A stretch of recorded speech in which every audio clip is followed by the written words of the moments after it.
nuko Djihad ngo video wakoresheje ushumika Natasha ku bibazo bya Muyango na Kimenyi ngo wayihawe na Muyango. Uri umukozi wa Muyango? Godfather ibintu bimeze gutya na Djihad ntabwo buretse nimwe muba mwizanye reka babivuga uko muba mwabibabwiye dada. Godfather aramamagara ambwiye ngo nishyuye Keza amafaranga ngo nimba ngo nundi mugabo ngo batege ngo Muyango. Bambwira ngero mvugisha kuri uvuga ku bintu bindeba. Muyango yagutumye gushumika Natasha aguha video urazura muragira ibisiga bagirwe mbw'ibisiga wambwawe ndakwiyamye reka Natasha avuga ibyo avuga reka kuza kumbekera hanga barakubaga uragenda ujya gusaba imbabazi bagirwe ibisiga wagiye gusaba imbabazi mugabo warekiri wano gasaba imbwa amazi wandaya. Natasha ni gute wifata ukagurira umugabo boxer utaruwa ukamugurira boxer nk'ingi ukayimwoherereza? Ni gute ugura amakabutura nk'aya ngaya wagira ngo Muyango niba ushaka kugura amakabutura nk'aya ngaya ukabereza Kimenyi ngo kubera mwakinanye imikino y'abana harya yanze guhindukira ajya kwa Keza mu umupuri guhindukira se twebwe nitwanga none se niba mvuye gukora uriya mwana akora nijoro muranyumva neza ajya guhostinga niba aje ananiwe akavuga ngo ndananiwe ni ikosa bangahe se hano shunusha no kumara ni cyumweru kimwe bibiri udahaye umugabo cyangwa umugabo akakwima kubera kananiwe none se ni ikosa ku bantu bubatse barabizi kereka abajene none se ikosa afite niri kandi ni n'uburenganzira bwe n'urugo rwe ese twebwe biratureba. Abanyarwandakazi uyu ni umuntu wa hafi w'uyu muryango bataranashakana Kimenyi abahe ntabwo nibukana yambwiye cyabikoze. Iyihe mpamvu Kimenyi yakubwiye yatumye yahukana akajya kwibana muri geto kandi yarakoze ubukwe? Kasta bamenye ukuri ko ntari mu bazi. Yariko se kuri kwivanamo wivanyemo gute kandi kurimo? Ndimo ndabyivanamo kuko bakoze mistake. Ntabwo wavanamo kandi Muyango ari umuntu wa mbere yamaganye yakoresheje Djihad akavuga ko ugomba kuva mu nzira umuntu nawe yumvishije ukuri arabisiba. Djihad aje ahangaha uretse gato. Okay ngaho musharinge basi. Musharinge Djihad. Musharinge basi ndakubwiye ngo Djihad yamenye ukuri arangije amenya ko abana batarabe barangije aradiriki ntabwo yamenye ukuri Djihad se yamenye ukuri ati kanza mpamagara none se niba ntarakumenye kuki yabidiritinze ngo kuki yarabidiritinze nuko amuteye ariko amukoresheje iterabwo buvuga ko uzajya kugurisha mutera ubwoba wabwiye Djihad ko mutwara muri ribu waramukanze ndi guhamagara Djihad turashaka gushyiraho umucyo nubwo utari gushaka kunyumva ibintu Keza yakoreye Kimenyi wabyakiriye ute? Ntabwo nabyakiriye neza nta reason yari afite yo guprovinga akurayo voice kumvisha abantu ibyo baba baravuganye byose kuko n'ubundi ntacyo yahinde nose ko yabisohoye basubiranye. Musharinge Djihad mubwire ngo ndamushaka. Ibi ngibi ntabwo yaba ari inzira nziza y'umutego Keza yakoresheje kugira ngo byononekere rimwe asenye urwo yifuje gusenya vuba kare. Ariko Godfather trust me nta muntu basenyera nta rugo rukomeye rusenyuka. Amakosa ya Kimenyi nayaho umushinja nona kwizera umwana w'umuntu agakabya kisanzura. Ninde yizeye? Keza. Amakosa ya Muyango nayahe kugeza uyu munsi uretse kuba yaragushumitse akaguteza Djihad akaguha bene wanyu? Aya Muyango naho kwemera kuza kwisobanura. Katika nkuburire Godfather sinzi ukuntu mu Kinyarwanda bajya babivuga iyo inkende enkima buri we yambuka yeyongera kunama niko bajya buriko inkende yuriye ikomeza kwerekana ubwambure bwayo irahena. Banyarwandakazi niba ari umuntu ufite amakuru kugeza wamenye ko niba ari umuntu ufite amakuru kurusha abandi n'uyu mudamu turi kumwe nawe hano afite buri kimwe cyose. Okay, ibintu disikrema yagushinje byo urabivugaho iki? Disikrema ibyakubabaje muri byo ni ibihe? Ukuri kurimo nuko ikinyoma kirimo ni ikihe? nakuri kumwe kurimo uko ikiduza byari birimo ngo nimba ngo baramfashaga like yavuze story nkaho nari ndi muri nuza na Kimenyi yigeze kugirayo nari mfite ya Nyambatya ndapfuye. si byo bashije ntabwo byashoboka. Waraye unyumvishije ya ufite telefone yindi ruhande wankinira audio wohereje Kimenyi yesterday ariko ntabwo yasubije. yinyumvishe gato. ntabwo yasubije. Ibeshye mu byandi bimara 24 hours bigahita bivamo. Ariko urayifite wowe iwawe? Nyine susku yo wohereje iti deletingwa 24 hours.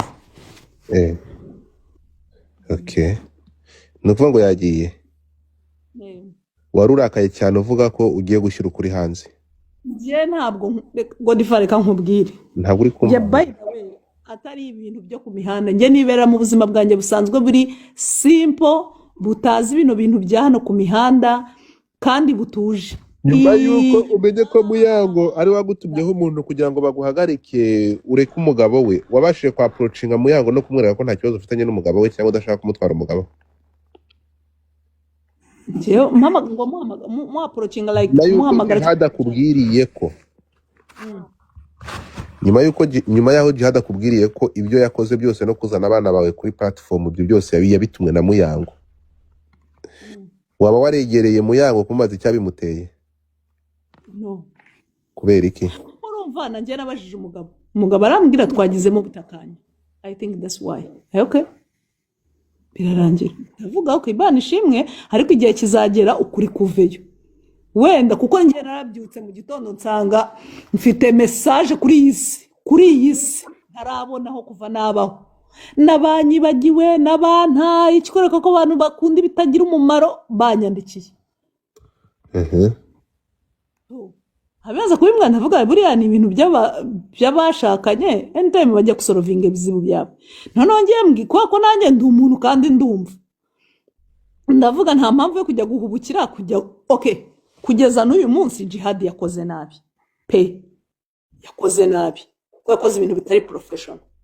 Ariko kubera ko ngiye ndi umuntu kandi nzi gustragolinga kwibeshaho nkaba ndi n'umubyeyi. Imana ya okay uretse yuko nabandwanirira liberté y'umwana sibyo nkaba navuga ati reka ngende murega ariko nta kintu byamarira kuko nanabyutse mu gitondo nkavuga ngo ngiye kumuca amafaranga sintekereza ko twajya ntacyo byamarira gufungisha Djihad uri kote yanjye. Ari umuntu ushobora kuba nabonana nawe tukicara tukavugana cyangwa tukavugana kuri telefone akumva my side akagenda kabidiritinga. Nje nicyo natekereje kandi icyo natekereje nkakimubwira omusajja w'abandi yarabikoze.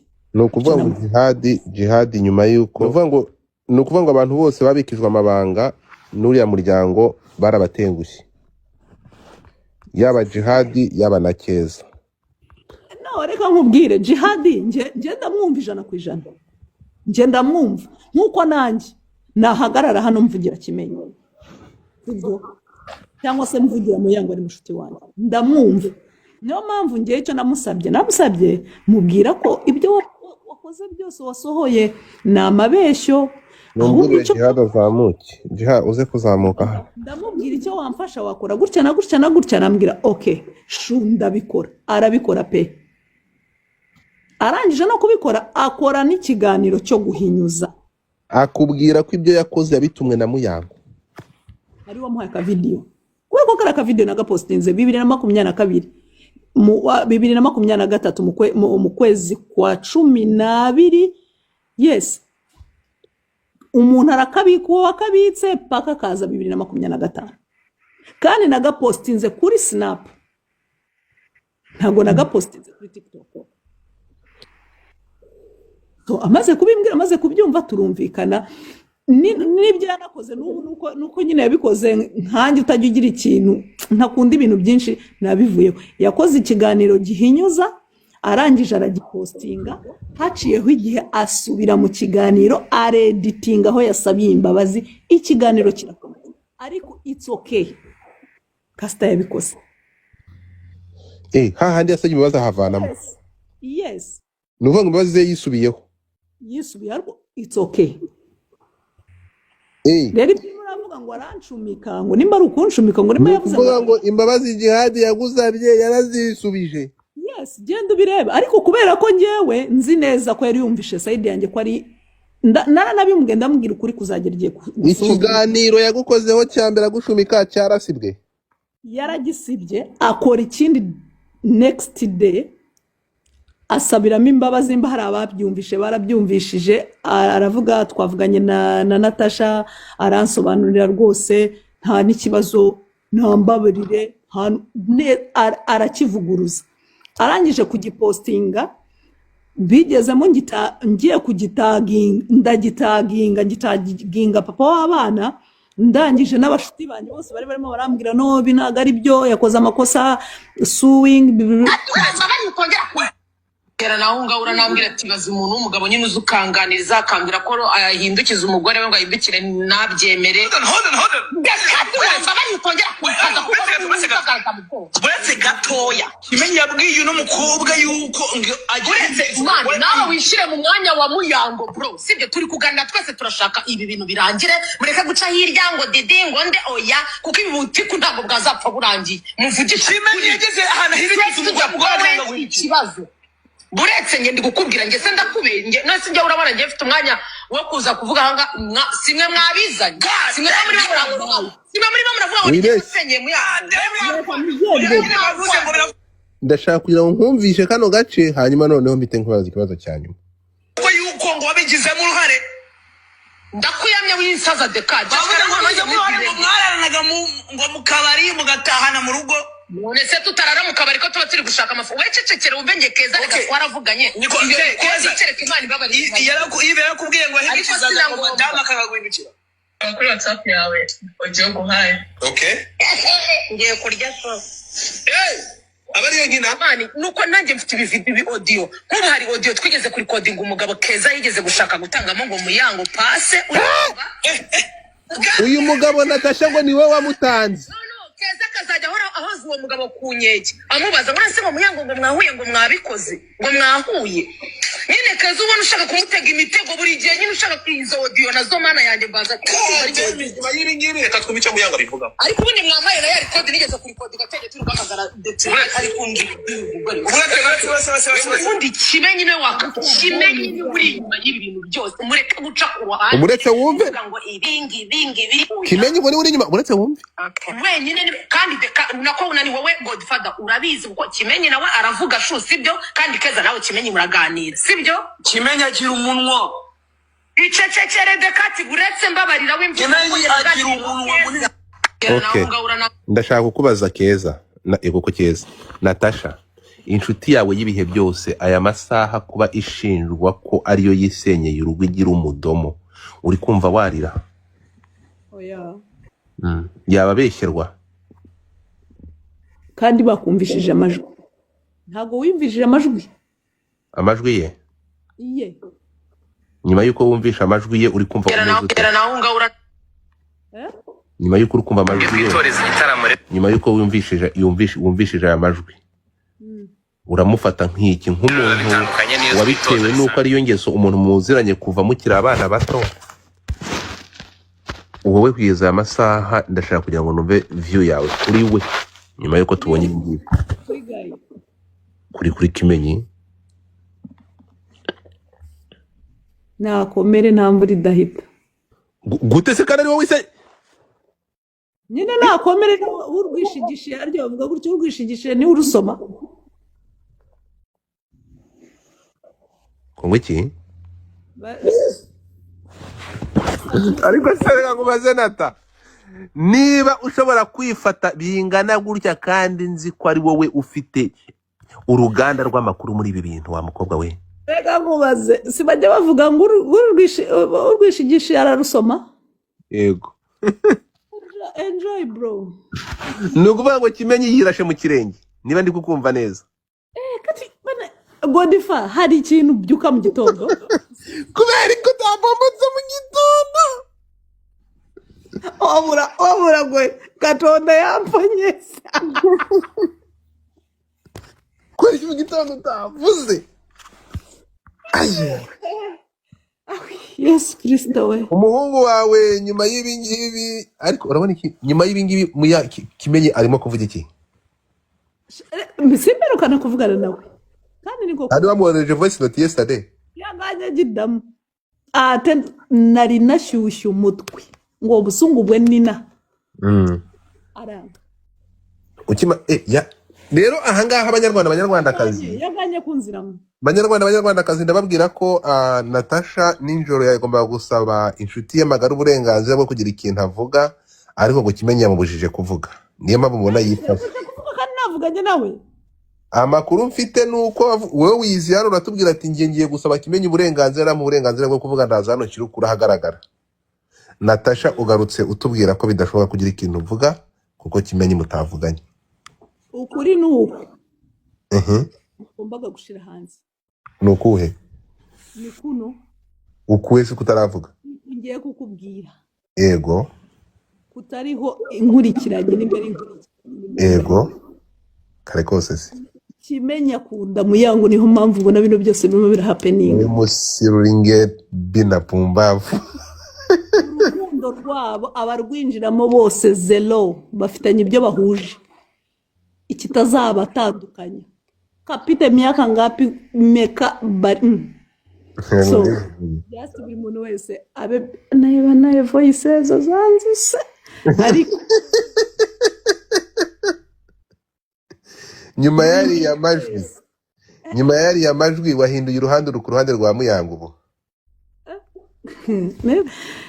mwabantu mwe abantu bose abafana ba Muyango mwese na Kimenyi mu musengere buri muntu ndabizi ko Uwiteka yumva amasengesho ibi bintu bizashira kandi nta mvura idashira bagomba gusubirana kandi bazasubirana mu izina rya Yesu bazasubirana mu izina rya Yesu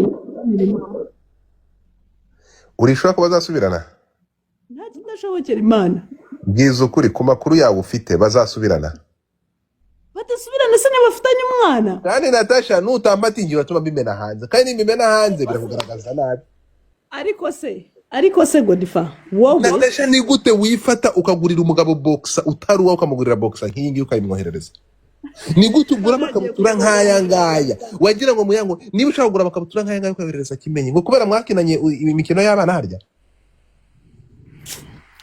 obra Godifa neza inshuti z'ikintu ariko mfite ikibazo kimwe cyo kubaza abanyarwanda bose na Godfather na Natasha kiva kuki kuba njyewe nawe turi inshuti ugahera ku munsi wa mbere undi kodinga sibyo turavuganye urandi kodinze kandi nta kibazo dufitanye kandi wumva ko turi inshuti uba uteganya iki nana reka nkubwire muri iyi minsi hari ibintu twananiwe kwiga twe nkatwe abantu hari ukuba tuziranye tunavugana ariko tutari inshuti geti bari iyihe icyo ni ikibazo ufite yego listen to me nana yes ni ukuba umuntu yaritiranyije ibintu hari ukuba tuziranye ko tutari inshuti dushobora no kuba tuziranye tuvugana ko tutari inshuti yo kuba nshobora kukwizera nkaba nakubikunda nakagusobanurira ikintu kimwe yego social media abantu barayitiranya abantu bajya batandukanye kuba twaba uyu munsi tuvugana ko njyewe nagufungukira nkakubwira ibyanjye byose bibeshya kuba inshuti bakabyita best friend hari kumubona Djihad sharing Djihad okay Djihad andika muri comment Djihad andika muri okay yego hari umuntu kuzaho kubera ko hari icyo yakwifujeho cyabara kukujya ko ikikwereka ko abantu bo muri ino minsi ari babi nshobora kuza kuba inshuti yawe mfite ikigendererwa cyo nzasohoza 2030 mbese naje kuri mission as a friend so rero wakumva ko mwirirwa umamagara hi nana good morning umeze gute nana you okay ukagira ngo turi inshuti no turaziranye ko ngo turi best friend iyo wamaze rero kubitandukanye buri kimwe cyose wekengera none se ibingi bintu murabona bitagiye kuzamura umubare w'abantu bafite ama depression menshi n'abantu biyahura ku bwinshi, kubera ko ubundi twari tuzi yuko iyo ufite ikintu kigukomereye ushaka umuntu ukiganiriza kugira ngo uruhuke, sibyo? Ariko noneho buri muntu wese agiye gutinya mugenzi we avuga ati azandikodinga, azanshyira hasi. Ntabwo bigiye kongera imibare y'abantu bafite ama depression n'abantu biyahura. Ntabwo ibi bintu mubibona. Ibyo nabwiraga Godfather, ndamubwira uri murambaza ibibazo, umwana w'abandi uri dari muri depression. Ese ngewe mureke nanone ntanga opinion kuri iki. Iyi message ngiye kuyiha abakobwa n'abadamu. Muri rusange nta ruhande mbogamiyemo, abakobwa n'abadamu.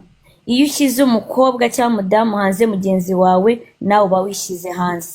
Kandi ikimbayeho uyu munsi nawe ejo kizakubaho, as long as nawe ufungura amaguru. Murakoze. Turi ku isi. Nitayafungura turi ku isi. Ngemuye abantu mwese uwo nzavuga muzandikodinge uzabona uko ari coding wandicoding iti nge ntabyo mvugira mu bwihisho, ntavugira aha. Iyi kintu ntashobora kuvugira mu bantu igihumbi, sinzabivugira mu bwihisho. Ndabakunda ariko mbatinya.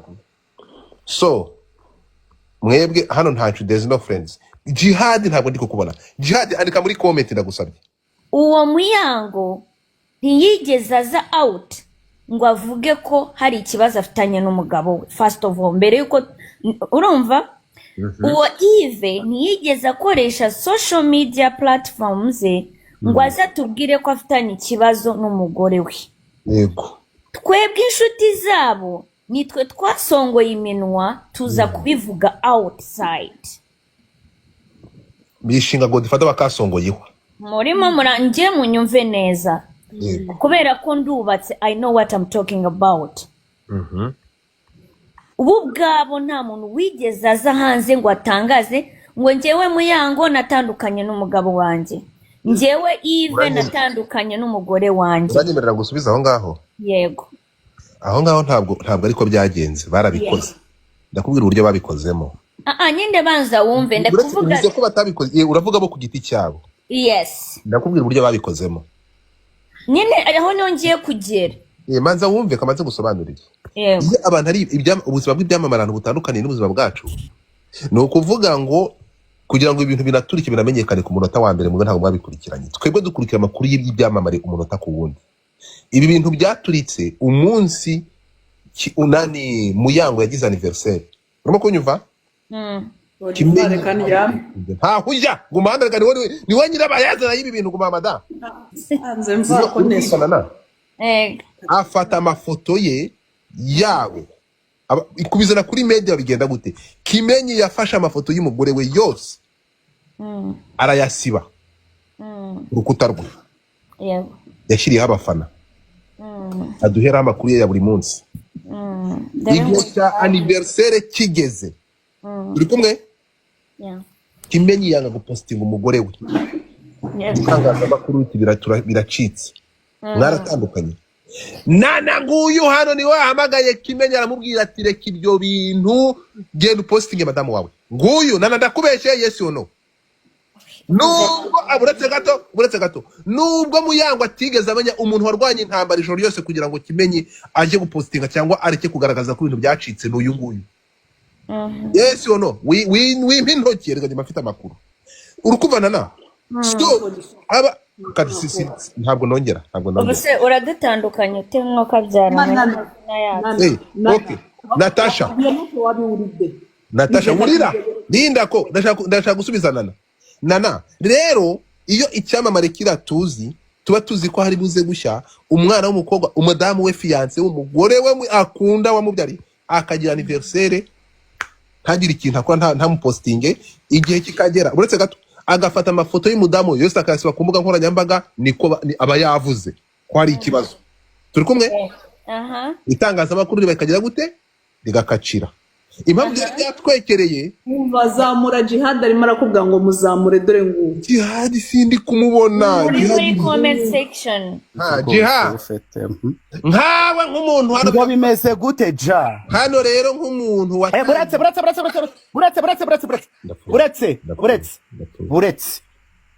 umfite ikibazo nakivuga ureke kuvuga umeze nk'uri guca amakoma Spotify ya please mwareka please uwo si okay guys mutatuze skindi kugira ngo tuze kumwumva Natasha ngoje nguyu ntabwo se muri kunyumva turi kukumva turimo turakumva rata Djihad. okay twagiye wasabye imbabazi nzisaba nde ikintu cyaciye ugikuba ejo nuko Djihad ngo video wakoresheje ushumika Natasha ku bibazo bya Muyango na Kimenyi ngo wayihawe na Muyango uri umukozi wa Muyango Godfather ibintu bimeze gutya na Djihad ntabwo buretse nimwe muba mwizanye reka babivuga uko muba mwabibabwiye dada upo urimo urumva arimo arajya arimo aranshinga ngo ameze muri mute numve wowe vuga ibyawe ntuzata kuvugira kuko Godfather utazajya ushirisha amaba nibyo nanjye niba ndamubwira mu bintu bya ngo turwane reka yivugire da wimera nk'uca amakoma ja Godfather aramamagara ambwiye ngo nishyuye Keza amafaranga ngo nimba ngo n'undi mugabo ngo batege ngo Muyango bambwira ngero mvugisha kuri vuga ku bintu bindeba kuko jewe ibintu bijemo Keza n'abandi bantu vuga ku bindeba ibindi simbizi kuko urabizi neza twaravuganye ibyo Natasha none niba nta bindeba birahanga hanje kufanya nini hapa sinyizi cyangwa guhamagara sinyizi yeah Godfather goodbye baby I'm not kidding Djihad gumana mumbe yeah buretse manza bitanye ikihe kubazo n'umuntu kuri kumbuza kuvuga Djihad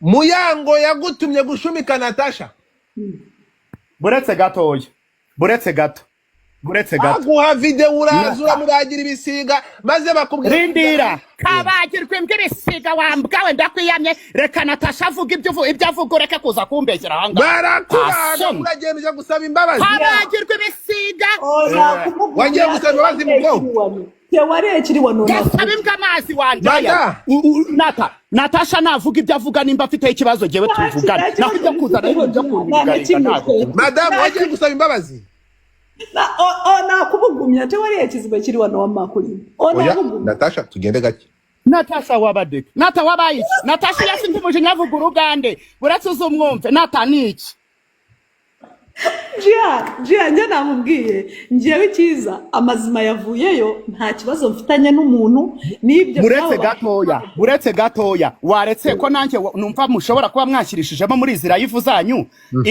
ahangaha ko wagira ngo habe ko muri nuze mwambwiye icyo ibijya muvuga nkigendera ko reka nkubwire Godfather aravuze ngo reka mpamagare Djihad kwa kundi ubuzima ashaka iki Godfather sara nkumbuye ahangaha arabizi ko tuziranye ndagushimye Djihad warabyengereye najyayo voice kumvikana ikintu kimwe tugende gake buretse gato mwimvugiramo ntabwo nyegeze kugira uruhande ngo nyiri tiko Djihad wavuye niwe muntu wa mbere muri bibazo bya Muyango na Kimenyi watatse umuntu wa mbere uza wataka Natasha buretse gatoya rindira hano ese ubundi mwavuze ko ikibazo kimeze nkabasubiza je ntabwo nje kwisobanura hano sinjya nisobanura mu ndaya no kuko abantu bose bakoze hano bamwe na bamwe ridaya mbwira ibyo mbwira nanjye unshyizemo indaya ni wowe oya sheri mvuze bamwe na bamwe hano mami sheri wowe ninjya no kuvugura amanuka kuko sinatukana ahantu uri ndakubwira wibeshye niba ndi indaya ubuzaze nguye Djihad okay reka tubeseriye noneho tugire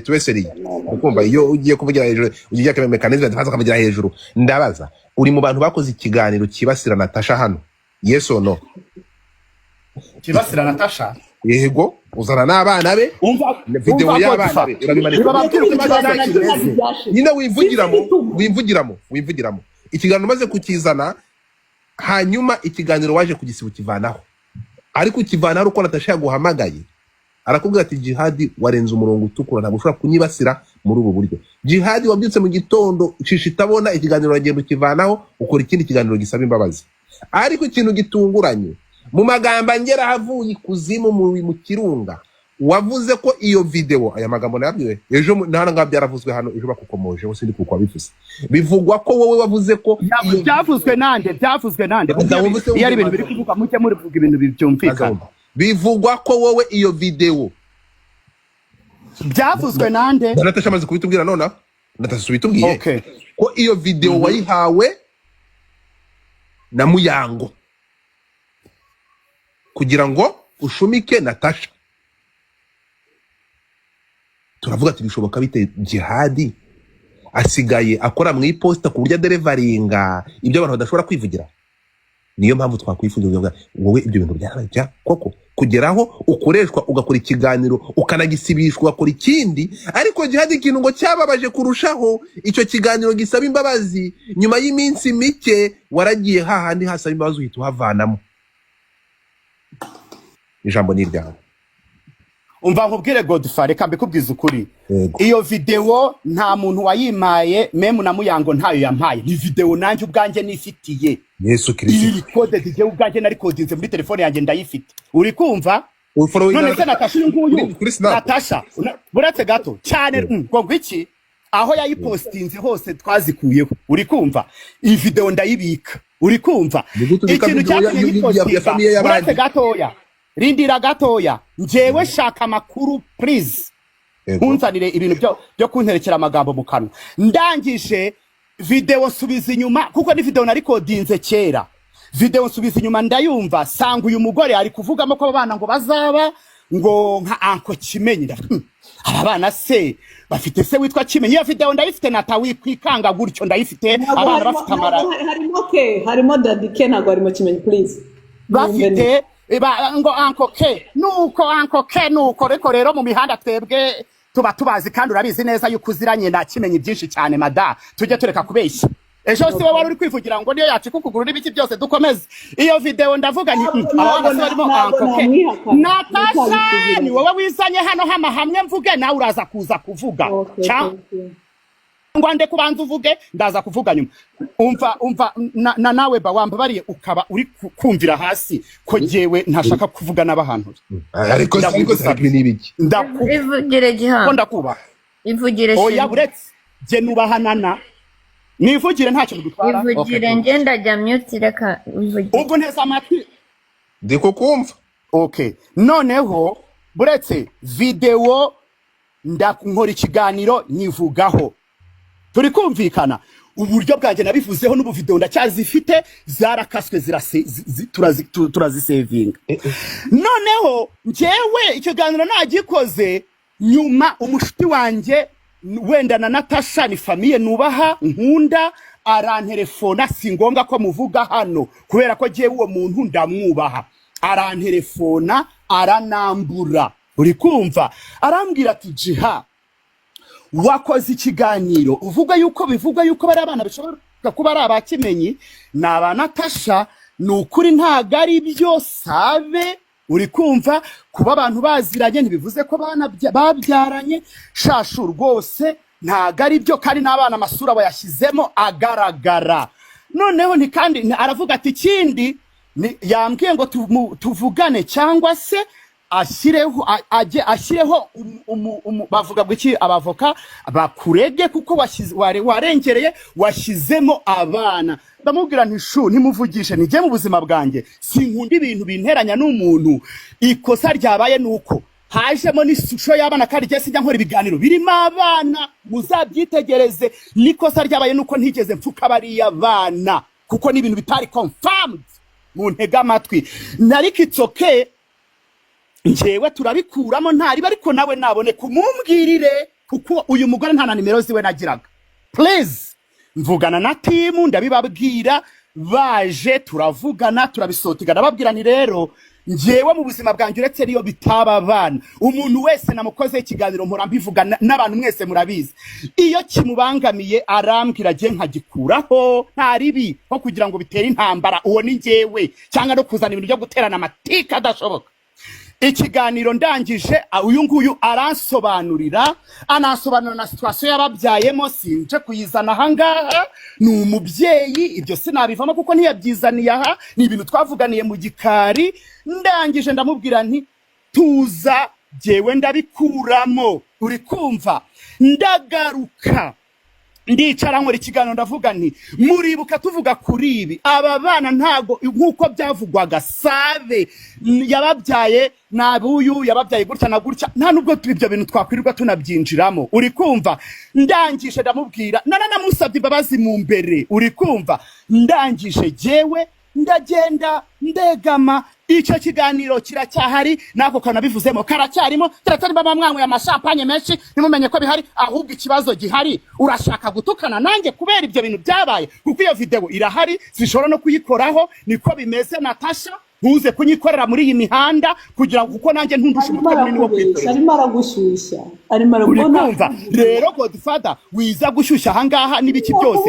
je sinkunda umuntu unshyirira amagambo mu kanwa uwo ni njyewe ona kubugumya ikindi nta muntu wantumye nta nuwantuma kuko nta muntu wanegeka kuvuga ikintu nta n'umuntu kuko jewe nshaka amakuru kandi ikindi Natasha nguhamagaye kanga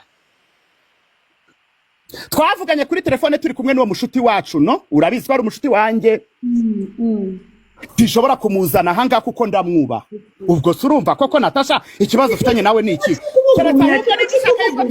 keretse ahubwo nimba ushaka yuko bijya mu mategeko nta kibazo iyo video irahari ndacyayibitse kikubugumya nze wawe ndeko nkankuga mesirine nambaye ku macasi twacha kakata umkazo onjaga zaki nze sina cece kwagaza yabadangamba okay Godfather goodbye see you uretse kugenda amva Djihad nta muntu waje kuguhamagara kugira kuri ibintu ejo Djihad ateka mubwire njye nabwiye Godfather namwengeyeho na Djihad ibyanjye na Djihad twarabirangije Djihad yasibye ikiganiro ndamubwira ikibazo cy'abanyarwanda ni kimwe iki ba promoting ntago bajye ba promoting ikintu cyiza kuko nta muntu n'umwe nabonye akatama ka video ngo agapostinga kuri TikTok cyangwa kuri YouTube avuga ngo Djihad yasabye imbabazi yakoze mistake ariko kubera ko abantu twe dukunde byonone se niho mpamvu ba promoting ikibi ariko ikiza ntibagikire gute bagishira imbere namwanje na Djihad nta kintu dupfa nta na kimwe rwose habi ibyanye na Djihad twabimara ariko uyu kubera ko ashaka gushumika no kubugumya umbabarire inyumvira uyu mudamu uretse gato no ntabwo Djihad niki ejo nta muntu akubwiye kuri ibi bintu ninjye bikubwiye Godfather ntabwo wari wasibye ngo urakora live Godfather ubu ni cyo wambaza gukora live igihe cyose sinkora ama live okay so rero tukira ahangaha Djihad sibyo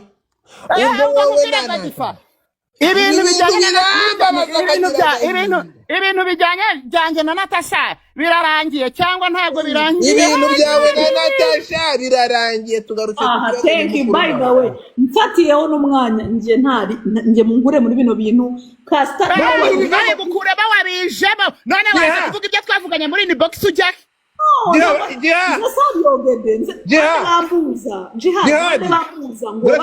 Djihad jewe uzimureke mbabwire no twarabirangije nje na Djihad none se Godfather wowe urashaka kunteranya n'abantu cyangwa eno cyayagaragara kushumikisha ndaguteranya n'abantu ashumikisha nde Djihad umuntu ashumikisha ndakubaza ngiye guteranya n'abantu ndakubaza ibi bintu biva ikintu nguyu se wewe uri kubyivugira nyir'ubwite uretse gato Djihad none se Godfather kibazo rukunika ni nkaye ntutume mvuga ndakumva gushyiraho iyo foto ya Muyango na Kimenyi ni uko bakunze cyangwa wayigize profile picture ndakubaza nsubiza turi muri iyi saga twirimo reka cyane ndakwiyamye kwiyamisazi wanza twaba digendera ndakwiyamye rigewe mbere yuko ugenda umva nkubwire ese uri kuri ruhande bya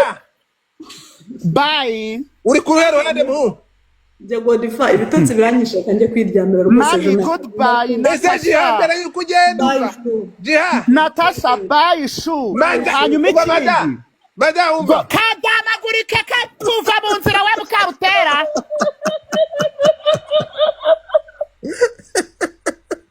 ngewe ubu ngubu nta muntu tuzajya tugira ibintu nabihaze umuntu tuzajya tugira umuntu uzajya ungiraho ikibazo hano umuntu ukunda nzi gushaka amakuru umuntu uzajya wumva namubangamiye mu nkuru nakoze ajya ambwira aho kugira ngo ate umwanya we cyangwa ikigewe ngende umuntu wumva naca bugufi ariko iyo nzamukanye nanjye ndazamuka ikibazo cya Muyango na Kimenyi kivuzeho ja Godify uba wabaki bye ikibazo cya Muyango nk'inshuti yawe Muyango ni inshuti yawe ja Muyango ni inshuti yawe jewe ntago njya mvuga inshuti zanjye rero bye Are you sure yego Ngo kwari wewe wamudrivinga kumutwara kwa bivuga ko aramudwa drivinga Kimenyi mutwara kwa gatwarwa intambike gahambe Djihad ko watwara gura mugabo mutwara kwa Keza Djihad urafugiki ndapfuye we Godify we bona usanga mu buru wamba ku complaining umuntu uzagusanga mu ijuru no twumvikane mwafashe none seriye tugenda gake sibyo twumvikane nabyinde n'amasore y'ukuntu amasore okay twumvikane ikintu kimwe ntabwo njyewe njya mpubuka Natasha ibi bintu urira nawe Godify ubanza ushaka ko nanjye mvugira hejuru Godify da neso ni wamva ko mvira ko dara zisobora kuvako kubaje reka ikintu kimbabaje kurusha ibindi urukumva ikintu cyambabaje kurusha ibindi nukuntu mu gitondo naguhushije ntuvuge ndiko ari wari gushira kuri ibi bintu you know everything ariko wagiye niba wanyereye niba byagenze gute ariko nafite ibitotsi ndarangara ndagenda urukunyumva wanga kuvuga uragenda wumva ikiganiro cyose reka twumvikane ikintu kimwe ibi byamamare cyo twumvikana ntazagira umuntu umfata nabi aba ni aba superstar ni ibyamamare iyo mwaje hano mugafata life yanyu mukayiduha turi kumwe mukagira zimeze nka Keza ngo bakagira inshuti zimeze nka Keza mukwano kajya kwa Keza mbere yuko aguha umupuri agashyiraho telefone akarikodi Natasha cyo tubaseriye wowe urifashe ugiye kubitsa amabanga Keza kandi Keza ntabwo agira telefone imwe okay Godify uranyemera ngiye mvuze kamukanyuma nigendere sibyo that's why I'm recording nivuga ngo iyi niyo sirogi ifite mu mujyi wa Kigali mbere yuko ugenda twumvikane nana ababaje kino kintu nawe ababaje kino kintu aravuga ngo niba inshuti zacu kumubwira ngo waramutse umenya ko ari record isigaye tuzizera abandi tuzakora iki kintu kirahari niyo mpamvu Godify urukumva ndimubwira ngo ndabakunda ariko mbatinya kubi Godify ngewe ubundi kankubwire ngewe moto mgira ngewe mbere na mbere nizera Imana yandemye uwa kabiri ndizera uwa gatatu nizera Kimenyi uwa gatatu nizera icyo bita umugabo bita amafaranga uwa gatatu wizera Imana yakuremye uburetse ngusobanurire wa mbere ni Imana icya kabiri ni Kimenyi okay Kimenyi wa gatatu nzeka ngende bayisura Godify oui Godify ikintu cyose udashobora gukipinga muri wowe ukakibitsa undi menya ngo n'undi nawe n'umwana w'umuntu biramuzitowerera biwomurara cyo tasohora kutereka to kigaba abantu muri Kigali mfite amamodoka ari kugurishwa muze mbagurisha amamodoka muve kuri mamoto niba uri Kigali abanyarwanda n'amafaranga zigura hari amamodoka urukumva i Kigali hari amamodoka meza cyane dore ngize imodoka zitandukanye iyi ni imwe ngira ngo mbona ko ari imodoka nziza cyane kimeze neza ku mafaranga make ngira nikira dore dufite amajande cyangwa amaringi meza cyane wowe ngana ngukubite nimero ubundi wibonera imodoka y'amafaranga make iki Imana iramfashije ibintu byose bigiye ku mucyo buri munyarwanda wese wari waranyifashe reka mbabaza ntagenda cyaba reka tuve kuba ku wenda muri abasitari cyangwa se muri aba public figure muri aba bloggers cyangwa iki muri iyo ibi bintu nk'ibi birangiye mutekereza kuri bariya abantu ahantu bicaye what they are going through. What do you mean? muri depression. Reka nze nkubwire ikintu kimwe na njyewe ndi kwibaza njyewe murabizi ntabwo nziranye hari abo tutaziranye muri iyi saga yanyu sibyo muri iyi saga barimo ariko noneho reka niba njyewe nishyire mu cyimbo cy'umwe muri bo sibyo noneho nkasanga abantu 5,000 munyicayeho njyewe n'urugo rwanjye noneho birarangiye mutekereza ko iryo joro ndi buryame. Umva nkubwire ikintu ugomba kumenyana na ibi bintu nimwigire nk'abantu iki nicyo kibazo dufite muri community murashaka kugira ngo tumere nka bose twamugana wa Djihad tuvuga kwa Mukabutera twumvikana ikintu kibazo bareka bino bintu okay listen to me byonyine tujye kujya nko muri iyi saga nguyu Natasha uri inshuti ya Kimenyi niba mbona kwa proteins muri iyi saga kubaza buretse gato iyi saga maze igihe kirekire kingana kinyizi amezi ararenga 3 nawe ba nta kintu muri iyi saga nta kintu kigeze kivugwa ababroga niba ari abantu bagize ibanga mu bintu byose Muyango na Kimenyi ababroga babagiriye ibanga uko ni ukuri kwambaye ubusa babagiriye ibanga kugeza igihe banyiri ubwite ibintu babifasha babyishirira hanze uko niko kuri urimo kunyumva yego so mwebwe murashaka kugira ngo tuzanga twese tube uncle tonto sister chushu fata aba bantu bageze aho ibintu byabo babyishirira hanze kubishyira hanze ntabwo ari ukuza ngo bakorera bavuga ati twashwanye oya batanze message ko bashwanye bafata n'aba star ni ibyamamare genda urebe umugabo wari hana y'amasaha avanye amashusho kuri platforms y'umugore we byagenda bite isi yose irakoka ubuzima bw'aba public figure turi kumwe iyo mufashe ntabwo ni it's a news it's a content niyo mpamvu ari public figures ntabwo ari kwinjira mu buzima bw'abantu turi kumwe impamvu rero batashobora bakabisolvinga gutya my friend ntimukajye mufata ababloga nabi no ntabwo ndimo kuvuga ko mwebwe muri babi none ndi kuvuga ngo wafashe iyo time uganiriza Keza neza sibyo outside of social your platform sibyo ubanze wumve iby'indani wenda hari ibyo atavugira uganirize Muyango umenye ikibazo nyamukuru ngo kiri he ikibazo mwakibonye muzaho kiri. Umva nkubwira ikintu ugomba kumenya aha waba ugiye gutuma twinjira deep hari byinshi mutazi byinshi bitavuga cyeretse hari byinshi ntugende wibeshe ntugenda turashwana niyo mpamvu uvuga hari ababigenderamo no stay there buri kimwe cyo voice was buri mvako gwe bawo turi atu voice ni duto so gwe gundi urukumva ndeko turi kumwe mwebwe nana hari ikintu mutumva what you have to know ibingibi mwabonye nguyu nguyu Natasha bari no nukuvuga ngo iyo byageza aha harimo saga ndende ibintu nakasa mutwe none si yo saga ni wiyizi kuki utayishyira hanze ngo ukemurwe ariko se nana karatanye nkibarize nana mbona kwembabazi tuyishyira hanze mureke ngenda ndashaka kuvugana na Godfather kubera ko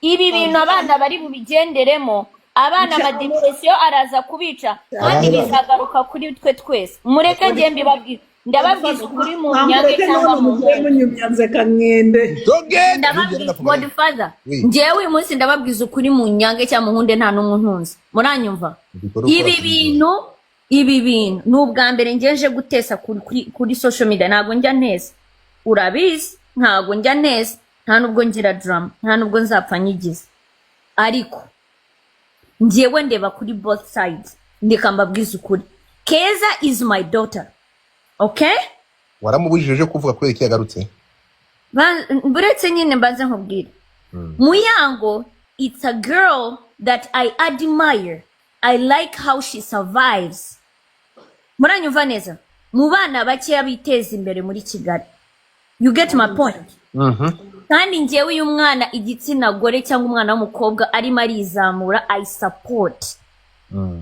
no matter what naba nkuzi cyangwa ntakuzi ariko noneho ese birakwiye yuko niba nzi Natasha in and out nza hano ku karubanda nkamuvuga ngo mubimenye, ese birakemura ikibazo mfitanye na Natasha?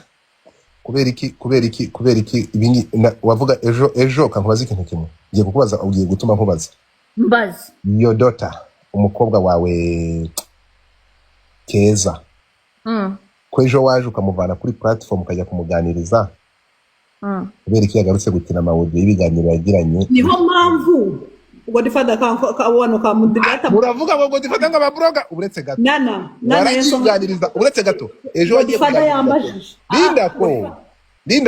Linda ko nana weba wafashe Keza ejo uramutwara ujya kumuganiriza Keza yensobi igihe yakoze atego wamukoze sizensobi Linda ko no nana yaramufashe aramutwara turi kumwe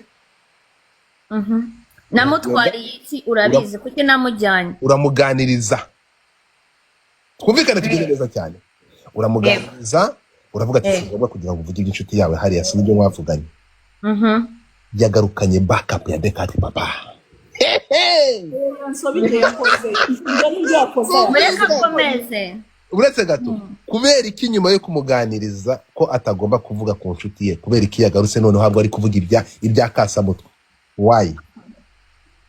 Urabizi nyine ko namuganirije niba yarabikubwiye n'uburenganzira bwe n'inshuti ariko nawe wibaza impamvu ni gute abantu wenda niba mami wawe cyangwa umushuti wawe cyangwa sister wawe akubwira ngo si ngombwa ko wanika mugenzi wawe ukabirengaho.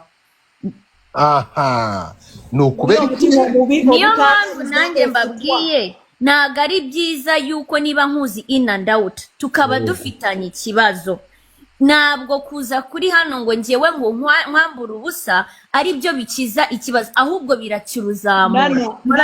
ibyo bita ubunafiki nukuvuga ngo kugeza aya masaha tuvuge ibintu mu bindi siko bimeze abantu benshi ntabwo nigeze nganira na Kimenyi sinjya nganira ntabwo nawe nguyu ngewe ibyanjye biba ku karubanda no ikindi uretse gato yamanana ahangaha ngenza abantu benshi cyane ndimo kubabona hano ibi bintu babizi cyane n'inshuti za Kimenyi baganiriye na Kimenyi inshuti za Muyango bazi byinshi cyane bazi in and out uko kubivuga ariko bacecetse kubera ko uyu nguyu we yahise afitamo kuza kubikira ku karubanda ubundi subwirwe n'iki ko ngewe ntabizi mbere ya byose wa mugari ndarengana atakati umuntu werekanye voice kati niyo mpamvu oya mujye ngewe ni inkosa muzaze hano mumbwire ngo nana wakosheje muranyumva sinzaze hano ngo mukomeze munkuremo amagambo aho kugira ngo nimurangiza mwendingera ivu mutambwiye ati rero nubwo tugukuyemo amagambo bwose urinjije Godfather yabikora hashobora twumvikana ikintu ngera nkuru nk'abantu amagambo uya osikiriza nedda ubu nakubwira ngo hari abantu bagera kuri platform yawe bakaba nervous kubera ko babaye attacked bakavuga n'ibyo batakagombye kuvuga. Like ninde muntu wabaye attacked? What do you mean?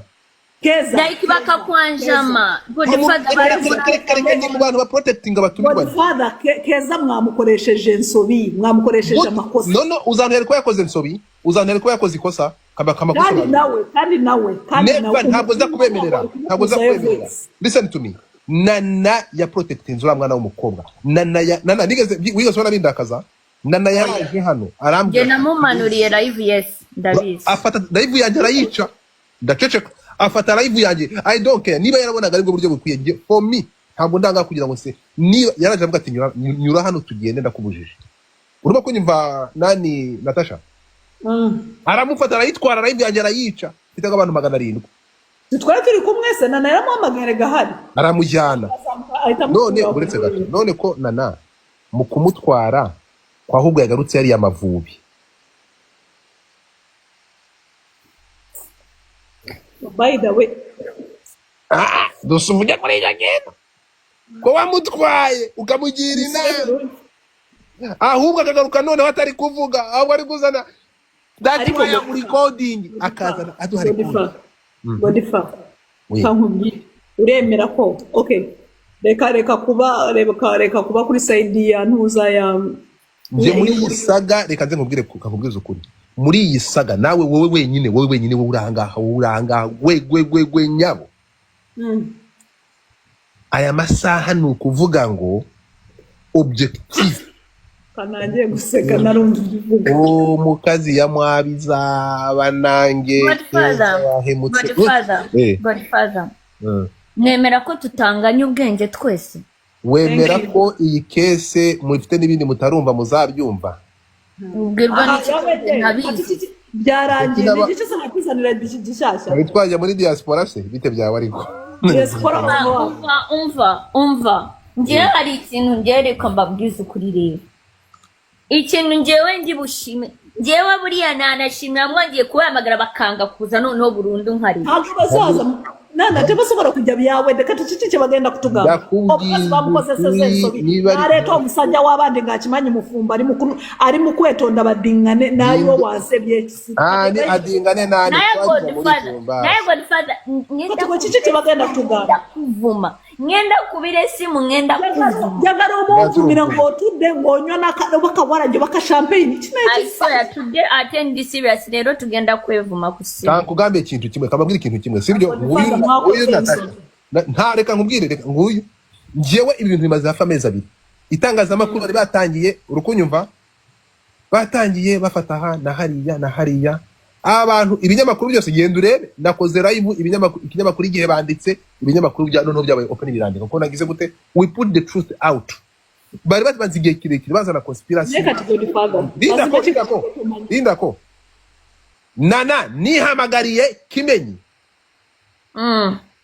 Kimenyi bimeze biti Godfather urabona Hosiana Yesu yapfiriye akana ka Yayiro urabona agera ku mazi aramuzura agera mu hene ingurube azivana nk'amadayimoni ndamubwira ugira umunsi mwiza mpamagara Muyango bimeze biti njewe imbere y'iterano narasezeranye akaramata niyo satani yaza akongera agasubira mu ijuru nkuko yaje avayo ninjye n'umugabo akaramata urimo kunyumva ibintu biratutumba haza deployment twumvikana ikintu kimwe haza kwataka uyu mudamu baramwataka uyu batasha baramwataka ngo yibye umugabo abandi ibintu biragenda biratutumbana na bizamwe ibintu bibi cyane ibintu biratutumba itangazamakuru ko nta makuru baba bafite ari abanebwe bagaceceka ndavuga kankwereke nje ntabwo Godfather nyanza mvuge ngo byavuzwe ngo no jewe yo ntashobora kuzana ba nyirubwite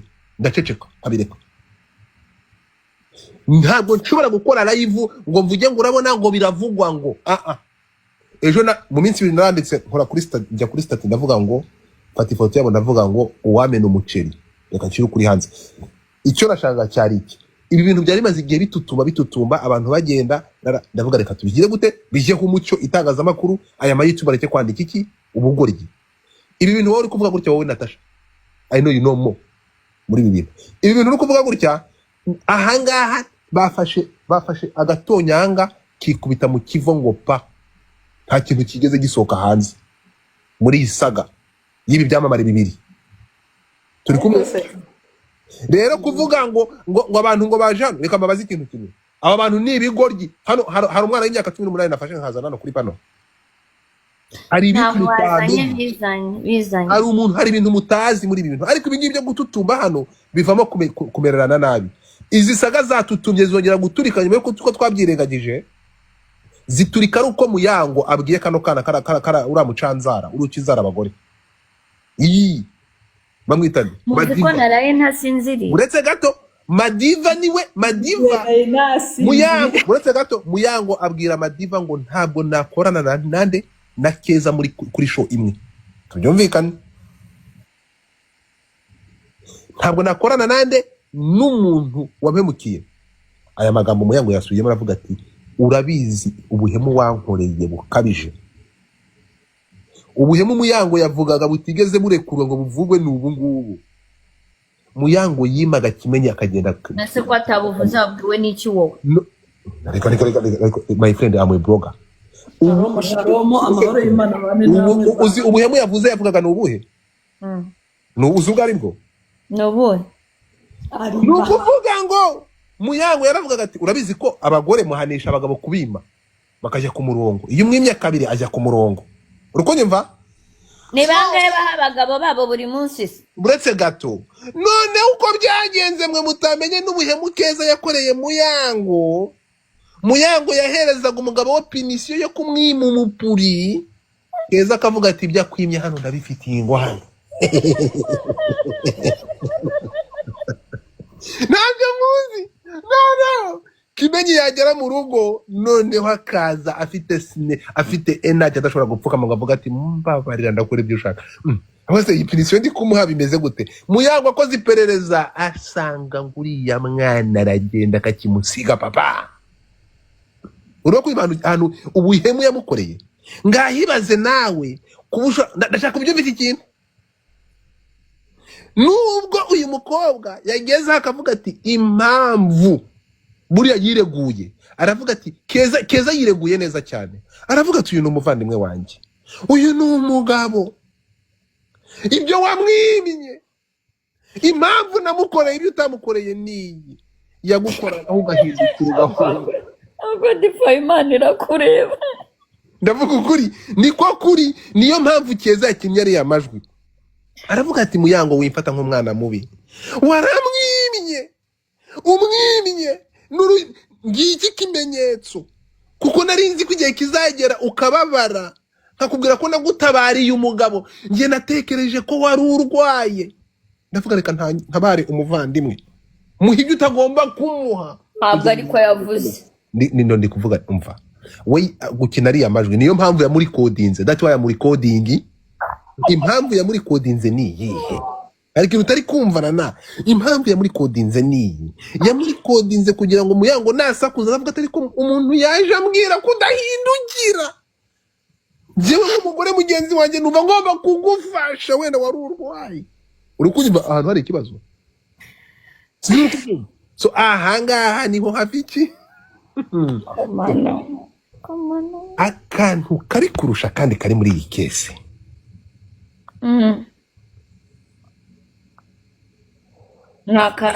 Akantu ko hari umuntu watwaye umutima wa Muyango. Ninde? Garamfurere wanjye. Hariya niho hari kurusha. Garamfurere wawe ninde? Mwandike hasi. Ele. So urukuba rero icyo nshaka kuvuga ni iki? Ibyo nshaka kwasobanura ni ibi ngibi tubyumvikaneho. Tubyumvikane banyarwandakazi. Iyi nkuru ntawe twinjiye mu buzima bw'umuntu, ntabwo bizigera binabaho kuko ariko Kimenyi ikosa yakoze nawe n'ikintu atigeze amenya. Urumva? Nukuntu atigeze asobanukirwa ko pinisiyo umugore ahereza umugabo we ari ukumwima. Godfather, njyewe am team main wife. Ese ubundi uri kuri side yihe wowe? Side y'ibiki? Kuri muri iyi case uri wowe? Nta side njyewe ndwanira ukuri, ntago njya side. Witegereje ari uri mukuri muri iyi case. Kereka naganiriye nabo nkamenya aho byavuye. Yanze guhindukira ajya kwa Keza mu mupuri. Guhindukira se twebwe nitwanga, none se niba mvuye gukora uriya mwana akora nijoro, muranyumva neza, ajya guhostinga. Niba aje ananiwe akavuga ngo ndananiwe, ni ikosa. Bangahe se hano shunusha no kumara n'icyumweru kimwe bibiri udahaye umugabo, cyangwa umugabo akakwima kubera kananiwe? None se ni ikosa? Ku bantu bubatse barabizi, kereka abajene. None se ikosa afite niri? Kandi ni n'uburenganzira bwe n'urugo rwe. Ese twebwe biratureba? Iki se? Iki? Ese niba umugabo wanjye mwimye ubundi akaza kugusaba ukamuha ukamukemurira ikibazo, ni ngombwa ngo uze kubitangaza hanze ko wamuhaye? Hanyuma noneho kuba uri yaragiye kuregera, ariko reka nze nkubwira ikintu kimwe tugaruke gato. Kuba uriya baramwimye akababara ariko akavuga ngo akajya gutakira inshuti ye, yakoze amakosa Kimenyi. yakoze amakosa nyine. Gute se? Niba se none si ibanga ryo mu rugo ko ari irya babiri rirasohoka. Ese Godfa urubatse? Ndubatse.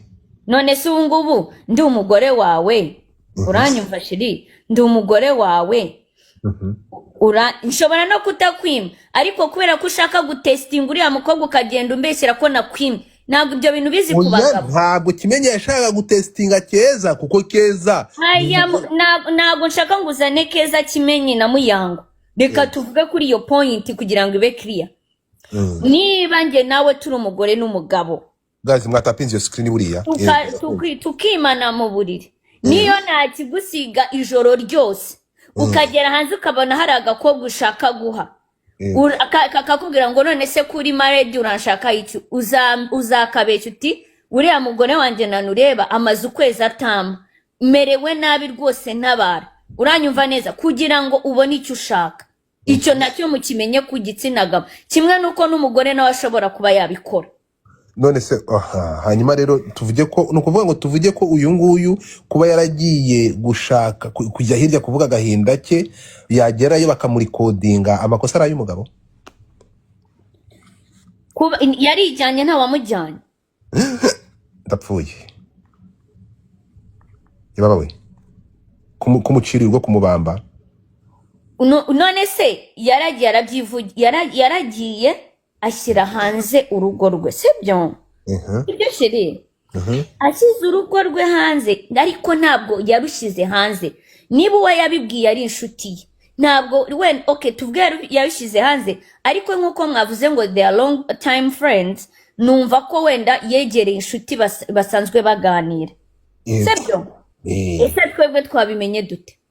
Twabimenye dute? Yes. Inshuti ye rero hangaha niho ruzingiye. Iyi nshuti, thank you so much, zamuka gogo. Iyi nshuti ye rero ikintu mutamenye, bivuga ko iyi nshuti ifite gahunda, n'ikintu mutari kumva. Nukuvuga ngo iyi nshuti ye hari ahantu mutamenye, ntabwo yahaye Kimenyi gusa. Yahaye Kimenyi ariko ahereza na Muyango pase. Nana nibyo utari kumva. Keza yahaye Kimenyi ariko ahereza na Muyango pase. None se Keza yabyiyemereye? Yabihakanye ate? Yabyemeye, ntabwo abihakanye. Mana yanjye. Umva hano uretse gato. Keza na Muyango. Umva hano ahantu mutari kureba, Keza yariye Kimenyi yumvisha aryoshye, aravuga ati rero reka Muyango mushakira undi musimbura wowe guma. Igo umva hano. Uravuze cyangwa uvugisha? Mvugisha nta kibazo. Wumve? Amakuru y'imini. Neza wowe biteze? Nanjye ndaho. Narabuze wakomeje kumpamagara, ariko hari igihe umpamagara ndi mu kazi nabwo uvugisha. Wumve? Reka nyikinire uretse gato, reka nyikinire kuri machine. Noneho ikintu mutazi ngo mutari kumva. Uyu ni umugabo, nuvuga ngo Keza Kimenyi kimara kumubwira agahinda ke. Uruko nyumva? Hanyuma ko gahinda Keza kakamara Kimenyi. Uzi cyakurikiyeho na? Guys mu following gogo. Hanyuma mutapinge screen imbere ko nkini audio, kuko harimo amagambo y'Icyongereza, mwandike mu good live, hanyuma mutapinge screen kugira ngo bataza kutumanura. No kuvuga ngo hari ikintu tumva. Umva ubundi ukuntu gahunda ahantu ihera n'ahantu ibintu byabereye bibi. Ahantu Keza tubanya kasa mutwe. Keza Kimenyi kimara kumubwira agahinda ke, yaravuze ati rero ndagacomeke kugira ngo utazima. Ejo mwabyumvishe mwirukanka kubera bari kubisakuriza, mareka noneho mbibumvishe neza mu byumvi. Wowe ntabwo wabyumvishe mu sharing live. Nukuvuga ngo ukuntu byagenze. Ejo Keza we Kimenyi kimara kumubwira muri amajwi twumvishe, Kimenyi ari kumubwira ati Muyango ntabwo akiri. Bagima. Nukuvuga ngo umuntu bita Keza yaravuze ati rero ushobora kuba nani Muyango utari size ye, reka mushakire size ye wowe ubugumyaha. Afata uyu mugabo bita Jado. By the way ndashaka gukora disclaimer, ntabwo ari Jado w'isibo, nundi mugabo wita Jado. Ntabwo ari Jado w'isibo Apostle wa Muyango oya nundi. Umva rero uyu nguyu, umva passe ya Keza kwa Muyango. uyu ni Muyango nande na Jean uravuze cyamufashije wayamvugisha nta kibazo amakuru y'imiti meza wowe bitese nanjye ndaho arabuze mutapinge screen bataza kutuvanaho mutapinge screen wakomeje kumpamagara ariko hari igihe umpamagara ndi mu kazi nabwo birumvikana yego ariko ahandi wari umeze neza bameze bo none se nshaka ko tuganira ariko nkanjye nawe nakubaza nimba nta kibazo nashaka kukubaza hari ubwo twatanze nawe turahura ukampa amafaranga 300 muri rimwe ngaho mukabyarana ibyo se mbabarira umbwire nyine nk'umugabo nanjye urumva njye ndi umuntu uvugisha ukuri reka ibyo se byigeze bibaho ntabwo byigeze bibaho basi twe twanahura basi tukajya no gusangira nta hantu kuri bwaheze reka nyine urumva nyine umuntu abagenda yumva utuntu twinshi ariko nta kundi ubwo uzi ahantu byavuye ntuze wa mushuti wawe n'ujya mwumve hano mwumve wawe n'ujya ubimbaza nko bwa terekare nyine urumva nyine umuntu abagenda yumva utuntu twinshi ariko nta kundi ubwo uzi ahantu byavuye ntuze wa mushuti wawe n'ujya ubimbaza nko bwa terekare nta nubwo turahura habe n'umunsi n'umwe keza mana yanjye akunda kubimbaza ntabwo yaterekare ntabwo turahura umva n'urumva kuva akambwira ati sawa ngo cyangwa ngo uri kumvisha ntabwo yaterekare ntabwo turahura habe n'umunsi n'umwe kandi nyine nibyo sinajya kwirwa mvuga ngo ndabeshya cyangwa ngo ndagira gute ngiye burya nkunda kuvugisha ukuri nimba warabyumvisha ubwo bishobora kuba ariho byaturutse kuko ajya ambwira ngo naramuhisha nubwo yaterekare ku muntu ndamuhamagara ntanyitaba ntabwo twigeze turana rwose kubera ko cyane nyuma ukimara kumpa akazi urumva yari yambwiye nyine ngo muyo amafaranga ayamuha urumva nacyagenda ndi muri salo arampamagara arambwira ngo agiye kugushyira kuri konferanse ngo hari udufaranga yari akeneye barambwira ati mubwire kuri muri salo nyine wohereza uribyuka wohereza amafaranga ndi muri salo wohereza angahe 50 banza mbaye 50 mbaye 70 hafi ahita mbwira nimwohereze nyine ngo yakeneye 30 ndamuhereza na message ndazifite kuva icyo gihe ngakeka nta wundi urampa amafaranga cyangwa ngo tuvugane njye nawe reka hari n'ikindi gihe ahubwo wari wagize anniversaire y'umwana naho bwatereka rero njye ariko mbwira ngo tujyane naho bwati njye ndi bujyane ahubwo reka muhamagare bene nimba n'akantu mwohereza wanda byibuka ko wampamagaye uhamagaye banza utaritabye icyo gihe aribwo arambwira ati njye nimwoherereze ngo agure akantu k'umwana ajyana naho bwati umunsi umuntu utari kunyitaba urumva ari ngombwa ko nabyohereza ndiragenda mbeshyira nyine ngo yampaye rimwe ngo y'umuntu ngo 300 nyine ngaho ibaze nakundi hanyuma rero njye ntabwo nkunda ibintu byinshi umwikorere ubwo ngira ngo mubaze nyine oya ntabwo nanjye sinkunda amazimwe ntabwo najya mwayo mazimwe abashaka ko dukomeza mutapinge ndahita nkomeza muraza kumva n'ibindi noneho ahangaha na wabyumvishe nabyumvise urumva nukuvuga ngo ahangaha niho Muyango avuga ati wa mugore we washyano we shayitani ni gute ushaka kuntwara umugabo ni gute untangamo pase urimo kunyumva warangiza ukihererana umugabo wanjye akajya kukubwira ko ntajyamuha urabyumva none se Muyango ni hehe atavuga ko uyu mugore ashaka kumurangiriza umuruko mwabyumvishe ahangaha niho Muyango avuga ati wa mugore ibintu nkora urumurozi ibintu nkorera ntabwo ari iby'u Rwanda wowe uramfata ukanyoherereza ukantega umutego si uyu mugabo ntabwo abyivugiye reka nkwereke uyu mugabo conversation yagiranye na Muyango rero iyende se soma hano uyu bamaze kuvugana uru rugabo rwakomeje kumugigira somera hagira umuntu usoma nubona kandi mvugishe hello twavugana ariko kubera iki wijyana muri salo jya umbwira pe urabizi ko nkwemera aya sura sinayabura nta kibazo murakoze ndabizi neza ko utayabura ariko numva naguhake ariko basi nusoza mvugisha hello ko ngushaka rega ndashaka ko tuganira bitari kuri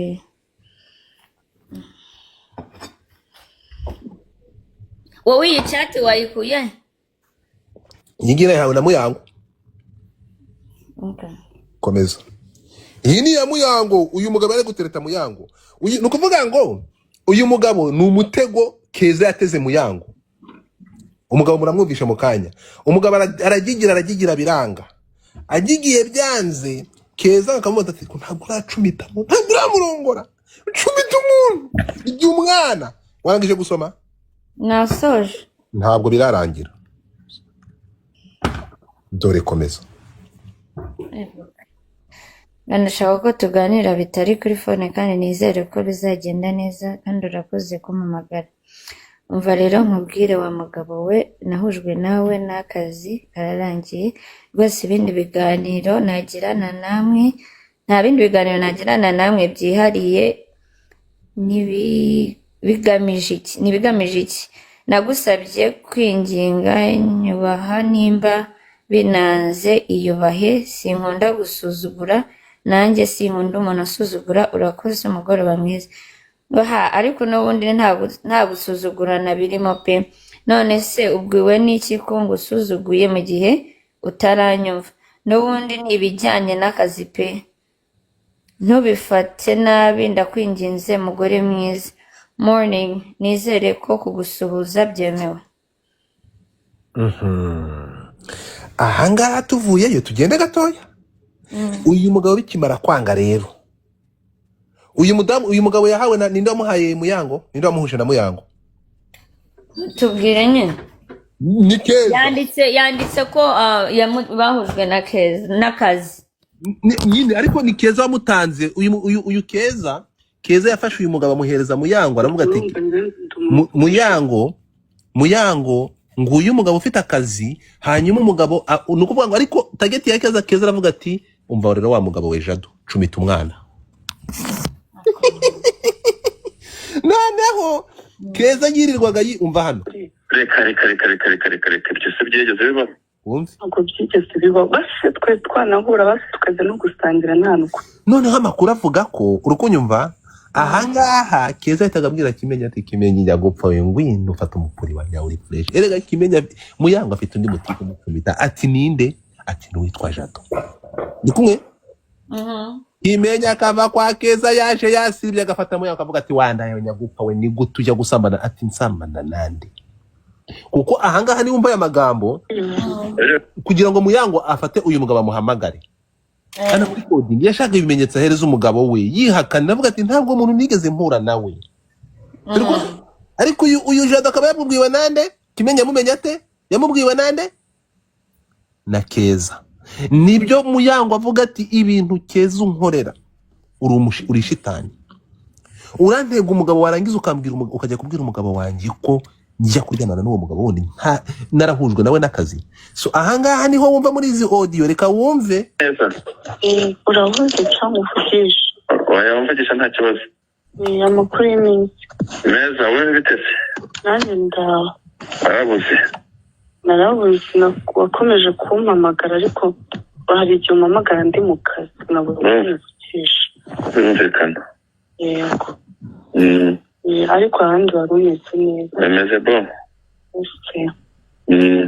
none se nshaka ko tuganira ariko nkanjye nawe nakubaza nimba nta kibazo nashaka kukubaza hari ko bwatanze nawe turahura ukampa amafaranga 300 muri rimwe ngaho ukabyarana ni ukuvuga ngo ibingibi by'aya mafaranga ari kuvuga ibingibi yarabwiwe nande n'umugabo we Kimenyi uri kumva ko hari umugabo wamutikuye akamuhereza 300 ibingibi Kimenyi yabibwiwe nande ntabwo tubizi na Keza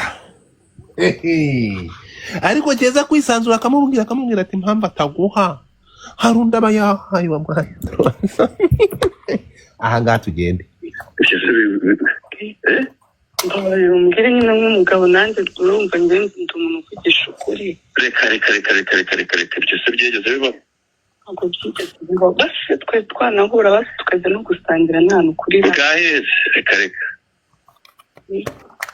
nyine urumva nyine umuntu aragenda yumva utuntu twinshi ariko nta kundi ubwo uzi ahantu byavuye ntuze wa mushuti wawe n'ujya ubimbaza nk'ubwa reka nta nubwo aha wabyumvishe Nabyumvise.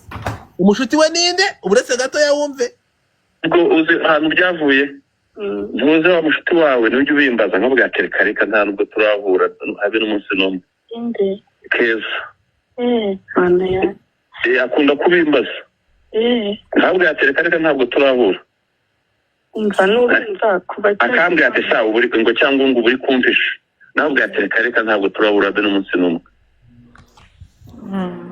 ukuri kuri kujya ahagaragara Aha. ukuri kurimo gusobanuka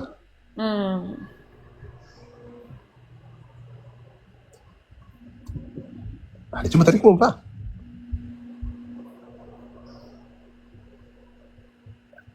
ufashe Kimenyi akubwiye agahinda ke uciye inyuma ufashe umugore ugiye kumutangamo pasiro no kugira ngo byononekere rimwe Allahu akbar ni iki mutabona yatuvugisha ukuri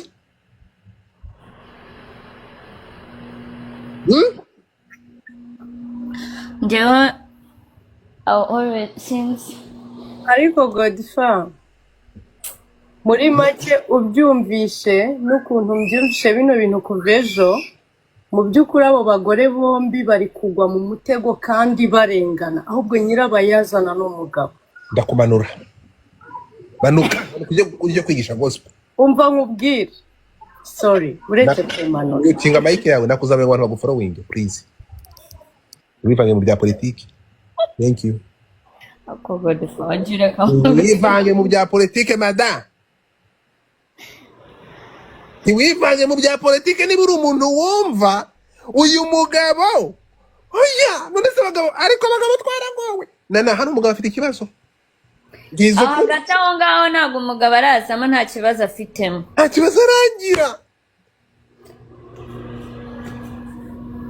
ni ukuvuga ngo Keza we yaradipolowinze urukumva ajya gushaka kosi muri Mossad arangije araza akora deployment abinyuza mu kazi aravuga ati rero Muyango nakuboneye ikiraka gishyushye uti kagira inkuru ati ngo ajya ku mugabo aravuga ati wa mugabo we nakuboneye icyuki itera umwana urumva ahangaha Muyango ejo abivuga Keza yatubwiye ejo Muyango yatubwiye ko Keza yamusabye aravuga ati ariko Muyango utegereje iki wariye umwana niko Muyango yavuze yego ejo hano urukumva Keza yaramubwiye ati ariko si sheri ubona umutima atari hoti utegereje iki wibaza ibyo ari kubibwira nde Muyango ni inshuti wande nako ari kubibwira nde kandi noneho akabwira Muyango gutyo kandi Kimenyi amuryamye ku bibero ari kumurira ari kumubwira agahinda ko batamuha umupuri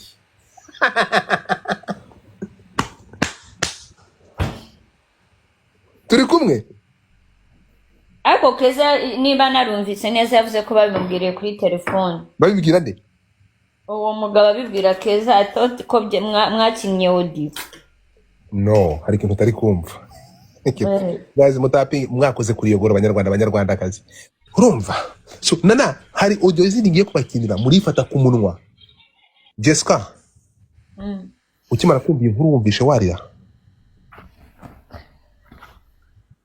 numvise narira ariko ntabwo nifuza inshuti nka Keza kabisa ongera ukore kuri gora thank you twagiye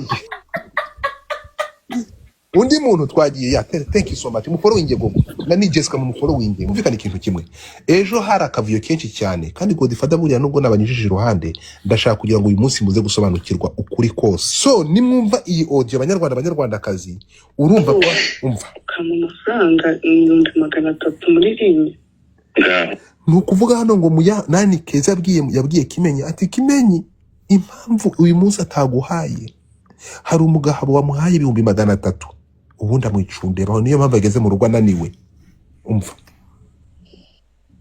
mukabyarana ushyize mbabarira umbwire nyine nk'umugabo nanjye urumva njye ndi umuntu uvugisha ukuri. reka ibyo se byigeze bibaho?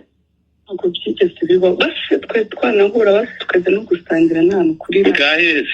yo ahangaha Muyango kujya gushaka uyu mugabo w'akazi yagiye kumushaka nyuma y'uko umugabo waje akavuga ati nyagupfa unyima umupuri kuko ujya kohereza umugabo be bita Jado. Muri kumva Muyango aravuga ati uwo muntu nahujwe nawe n'akazi ari Keza umpuje nawe ni Keza wampuje nawe nzamura akazamurwa inyongero kora kuri goro nkuzamure kora abantu mukore kuri goro muzamuka umwanya imyanya iracyahari beri ku rugero Jessica. Noneho Muyango nibwo yagiye gushaka uyu mugabo aramubwira ati ko bari kuvuga ko wampaye 300 tukanyicunde baho bikabiri kunsenyera urugo wa mugabo waretse kunsenyera urugo ko ntarahura nawe uyu ninde ubikoze. Aha wamubonye Jessica mukore nk'ibyo Jessica akoze. Noneho uyu mugabo aravuga ati wamugabo ko ntumva hano nibyo Muyango ari kumubaza rero. Nashaka kukubaza ariko twatangiye nawe turahura ukama amafaranga 300 muri rimwe. Mukabyarana ushyize mbabarira umbwire nyine nk'umugabo nanjye urumva njye ndi umuntu uvugisha ukuri. reka ibyo se byigeze bibaho? yo byigeze bibaho, basi twe twanahura basi tukajya no gusangira nta nukuri. reka nyine urumva nyine umuntu abagenda yumva utuntu twinshi ariko ntakundi. ubwo uzi ahantu byavuye ntuzi wa mushuti wawe n'ujya ubimbaza nk'ubwo reka nta nubwo turahura habe n'umunsi n'umwe. Keza mana yanjye akunda kubimbaza ntabwo reka ntabwo turahura. umva n'urumva kuva akambwira ati sha uburi ngo cyangwa ngo uburi kumpisha ntabwo reka ntabwo turahura habe n'umunsi n'umwe. kandi nyine nibyo sinajya kwirwa mvuga ngo ndabeshya cyangwa ngo ndagira gute ngiye burya ngo kuvugisha ukuri.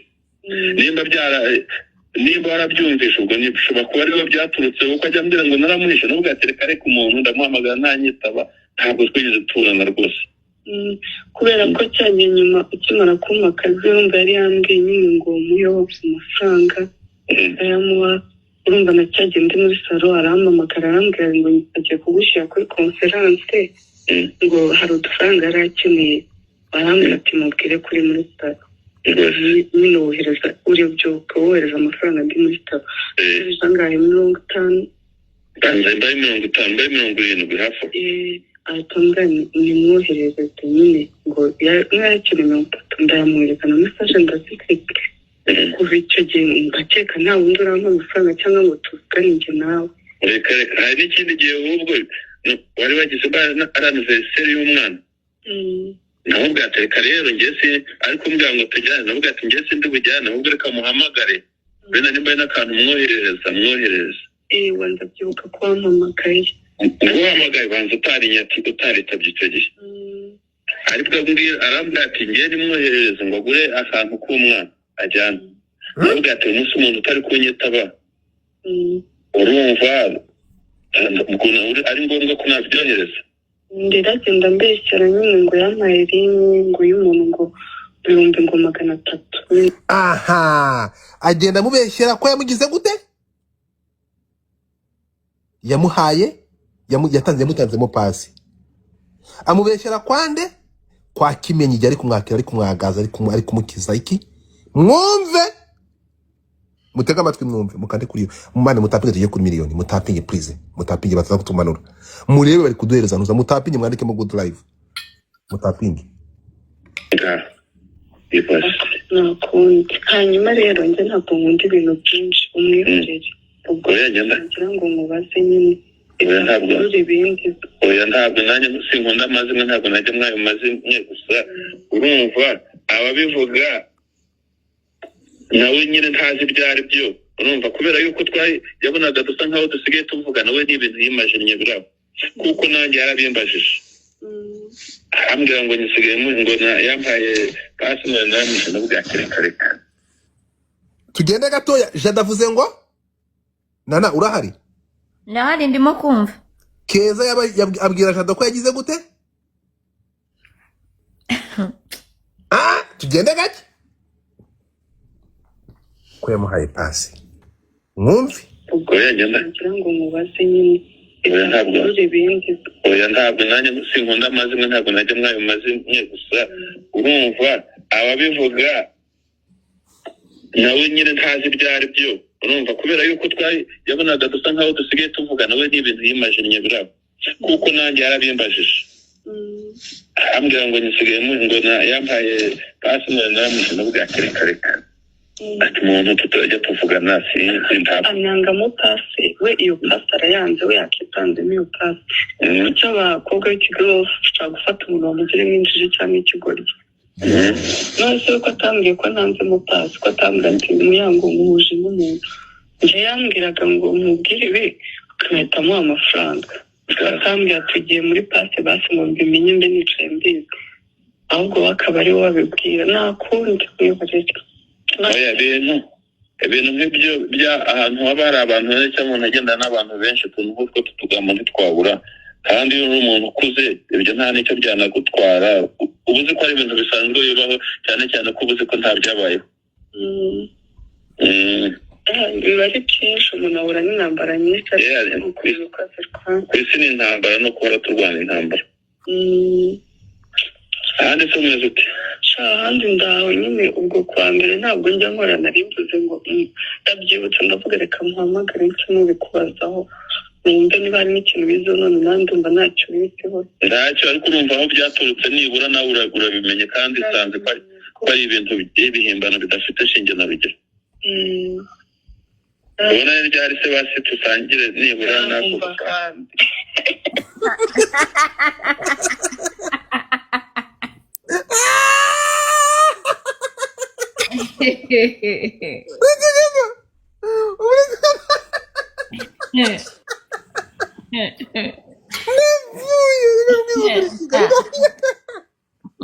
mutapinga screen yavuze ngo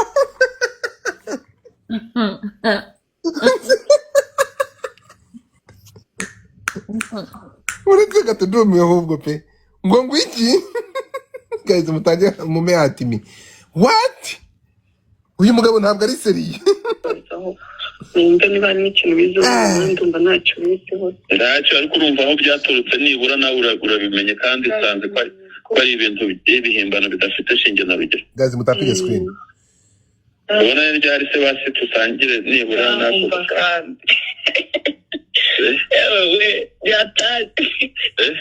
ariko dusinza ibintu byo kujya nanga wa mugani kwitaba mbona ngiye kubireka ariko mba nkubwire uzaje kuwa kane nusinzi n'ujya ukunda kugenda nijoro njya nkubwira uza ahantu twakoreye ababiyani nyine ntacyo njyewe iyo umuntu usanze mu kazi dushobora no kuganira iyo ahantu twitereza sitori uzaze nko kuwa kane oya wenda kuwa gatanu cyangwa kuwa kane kuwa gatandatu ahantu dukorera ni rwasiterera hari igihe haba harimo urubyiruko rwinshi niyo uzaze twicare tuganire ahantu wakoreye uri bizi uri mu kazi abantu benshi n'ibiki urumva bose bagushaka ahubwo wambwira ati uyu munsi niyo ndakora urumva njyewe tuzahure isi yose ndakora kuva uretse kwa mbere ndi muri mwana ahangaha Jado yakomeje kugigira Jado yakomeje kugigira niho izi message zavuye murebe murabibona nyuma yaho urabona ko yakomeje kugigira muzisome ngizo noneho ni ukuvuga ngo uyu Jado kugira ngo yunamuke kuri Muyango urumva yamwunamutseho kuri iyi message ngiye gushyiraho mutapinge mpita nyishyiraho muyirebe guys tap the screen tapoter la famille yakora abantu kandi ugasanga uwo mugabo yubatse egoko n'abana benshi ni ukuvuga ngo hano rero ni ukuvuga ngo iki ahangaha umuntu wari utegereje buri mu gitondo na nimugoroba Keza yahamagaraga nde Jado nturayikozamo ati woya Jado na nubu ati woya Jado utegereje iki Jado ndahereza Kimenyi yahe makuru nkeneye ikimenyetso. Bivuze ko ahangaha Muyango iyo akora ikosa ryo kumanika akaguru kwa Jado. That's why I'm recording bigahita bijya kwa Keza. Keza akabwira Kimenyi ati dore kuva ku giti dore umuntu ngo ni wanje papa. Urumva? Nukuvuga ngo nukuvuga ngo yatanze passe kwa Muyango ahita abwira Kimenyi ko yatanze passe. Ahita abwira Kimenyi ko hari umugabo bitaje aducumita umugore we. Hari kintu mutari kumva. Akajya kwa Kimenyi, akajya kwa ntuza kwa Jado.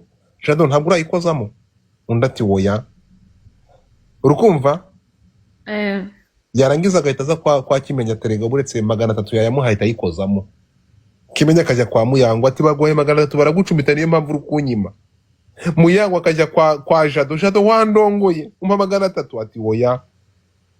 Ati none biri kuva he ati wo bita Keza arambaza niba nayikojejemo. Bizindi muri kubyumva. Turuvuga ngo habagayeho circle. Turukumva? Nukuvuga ngo Keza bagazaga Jado. Jado akavuga ntabwo biraba. Agahita Keza akabwira Kimenyi ati bamaze kumuronga muri 300. Urukunyumva agatanga amakuru ataraba. Noneho yabwira Kimenyi akajya kwa Muyango ati bakurongwe baguha turuwasi. Muyango akajya kwa Jado ko wandongoye ngo kandi tuzarabonana. Sinzi muri kumva icyo kintu. Yeah. So now you get the point. Yeah. But I have my opinion. Allez-y. Mutapinge mbere ko cyabira screen ya gatatu. Mutapinge. Ndabizi ko ibi ngiye kubivuga ni ndangiza nigendere rero Godfather.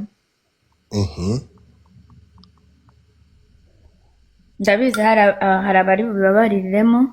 Yego. Hari n'abari byishimiremo. Ariko ndabizi yuko ukuri kuryaryana.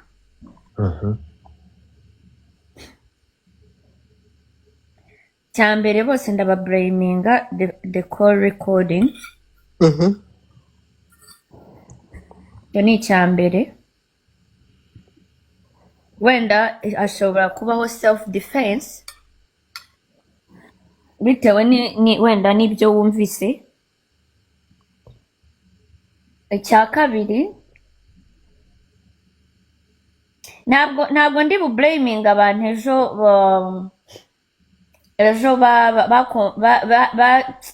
batatse Keza kugira ngo abashe kuvuga nanjye ariko kazi kanjye reka mvuge ni ndi umunyamakuru sibyo ndashaka amakuru ndi umunyamakuru ndashaka amakuru ndayagukuramo da niko kazi kanjye ndayagukura ndi bukora ibishoboka byose nyagukuremo kuko niyo nshaka nawe nuba ikigoryi urayama sibyo Godfather aho ngaho hari abantu ndi burengere. Ikindi cya kabiri ndablaminga my own daughter kuza hano akemera ko bamwanjama agacika intege agashyira hanze ibintu bitari ngombwa ko agomba gushyira hanze. Cya gatatu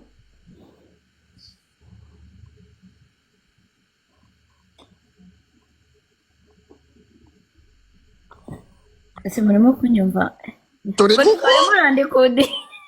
No way. That's why I'm recording. No, nje ndimo kubabwiza ukuri. Yeah, ariko YouTube channel zose zirahari. Ibingi buri kuvuga igihe kigiye guhita kibyandika. Oya, ntabwo nje nshaka nje ndababwiza ukuri. Kubera ko uyu munyamakuru w'igihe ari gukotinga ibyo uri kuvuga mu kanya ibyo kuvuga. Nje imihanda nyitinzeho. Uranyumva? Mukanya rero isanga ku gihe kuko bagiye kwandika. I don't care. Iyi mihanda nyitinzeho. Muranyumva neza. Bose ndabablaminga kuri codinga kubera ko nawe kuba yatanze iyo record ndabimunengera. Uravuga nde? Uwaguhaye iyo record. Yayitanze rero turi kuvuga ahangaha impamvu yayitanze turaza kumwumva no kuri Imana n'umunenga. Nje banzu nyumve reka mvuge. Reka ndangize. Ndabizi yararimo kwidefendinga. Urumva? Ariko nkuko yahisemo guceceka nubundi yari kubyihorera. Icya kabiri ndablaminga Keza kuba naramubujije nkamubuza ikintu akanga akakirengaho yanakirengaho kikamuviramo ingaruka yo kuvuga n'ibyo atari yakavuze ibyo atakagombye kuvuga akabivuga. Waramubujije twagize abo ngo ni wamubwiye ngo azavuge inde wowe nose kwa mutwaye akagaruka navuga ibi biteye ubwoba. Umva Godfather, njyewe nubaha igitsina gore ndwanirira ishyaka igitsina gore, none especially nk'umuntu wubatse ndabizi wenda abantu they go through a lot. Niba ataraje ngo abyishyirire hanze nta burenganzira mfite njyewe nabwo kuzanze ngo nkushyirire iby'urugo rwawe hanze utabyishyiriye hanze. Niba rero ubaye inshuti yanjye ukagenda ukabinshyirira hasi I'll be disappointed. Muranyumva neza? Ntabwo nagutumye ariko ntabwo uri bume excuse yuko ngo banyanjamye baranyataka ngo ndabivuga. No, niyo ubona bibaye too much, drop and go. Sibyo? Kubera ko ntabwo bikemura ikibazo ngiye mfitanye nawe. Ibundi ntuza point irimo hariya yari yo kumenya ese ndapfa iki n'uyu muntu. Shaka uburyo ugera kuri uwo muntu mumenye ikibazo mufitanye mugikemure. Ntabwo social media ikemura ikibazo cy'abantu babiri bagiranye mu rwihishwa, ahubwo twebwe hano kuri social media duhari gushyiramo amazi n'ubuto tugakaranga bikarushaho kuba byinshi. Ntabwo tuzabunga, nicyo kibazo cya social media, ariko abantu ntabwo babimenya. So rero iyo ubaye bwenge buke social media iragusaza ukavuga n'ibyo utakavuze. Niyo mpamvu blaminga njyewe impamvu mbivuze she's my daughter. Ntabwo ndi buvuga uwo ntazi, aho ngaho ndamunenga nawe arabizi, ndamunengera yuko yacitswe, niba yaracitswe, niba yaraforishijwe akavuga ibyo atakagombye kuvuga. Ninde wamuforishije? No, I don't know, mwaramwanjamye ejo cyane. Ariko ikosa yakoze ni ukuba yarahazamutse, niwe wizanye ntabwo mwamuzanye. Yarizanye. Godfather yarizanye ntabwo mwamuzanye. Kimenyi. Oranyo ibya record nabivuze nabirangije nabo. Yatanzemo yateze umutego umwana w'abandi umudamu w'abana akamutangamo passe. Yarangiye ipasi yahaye Muyango akajya kubibwira Kimenyi. Ntabwo byo nari mari ngende kuvuga njyewe kodi y'abantu babiri. Yes, ngiye numvishije ibyavuzwe byose. Urumva ngiye ndi gutanga opinion yanjye. Ndayitanga nkanana, ntabwo nyitanga nkundi wese. Yego. Sibyo ndavuga ibyanjye. Urumva? Ntabwo inshuti ebyiri iyo zishwanye zanikana hanze. Kandi iyo unyanitse ubuse ni nk'urugero, niba hari abandi bafite, urabona wenda twese dufite inshuti, dushobora kuba duhuje inshuti Godfather utabizi, ugasanga uri inshuti na Gogo ntabwo ubizi ko nanjye ndi inshuti nawe, sibyo? Noneho ushyize hanze ibintu byanjye kandi Gogo nawe afite ibyawe, ugasanga Gogo ababajwe nuko unshyize hanze nawe agahita ashyira hanze ibyawe. Urabyumva? Cyangwa kanshaka akampa andi makuru yawe akagushyira nawe hanze. Ibi rero bitahagaze biratuma abana b'abakobwa benshi bajya muri depression, kandi bizagaruka abantu benshi twese turimo kwa ko ni inshuti zacu n'abavandimwe bacu. So ntabwo ndi timu Keza, nta nubwo ndi timu Muyango, ndi timu Nana. Muranyumva neza? Ndi timu Nana. Ngenda reba aho ikibazo kiri naho ikosa riri. Keza yakoze ikosa ryo kuzamuka hano akavuga amabanga ya mugenzi we Kimenyi.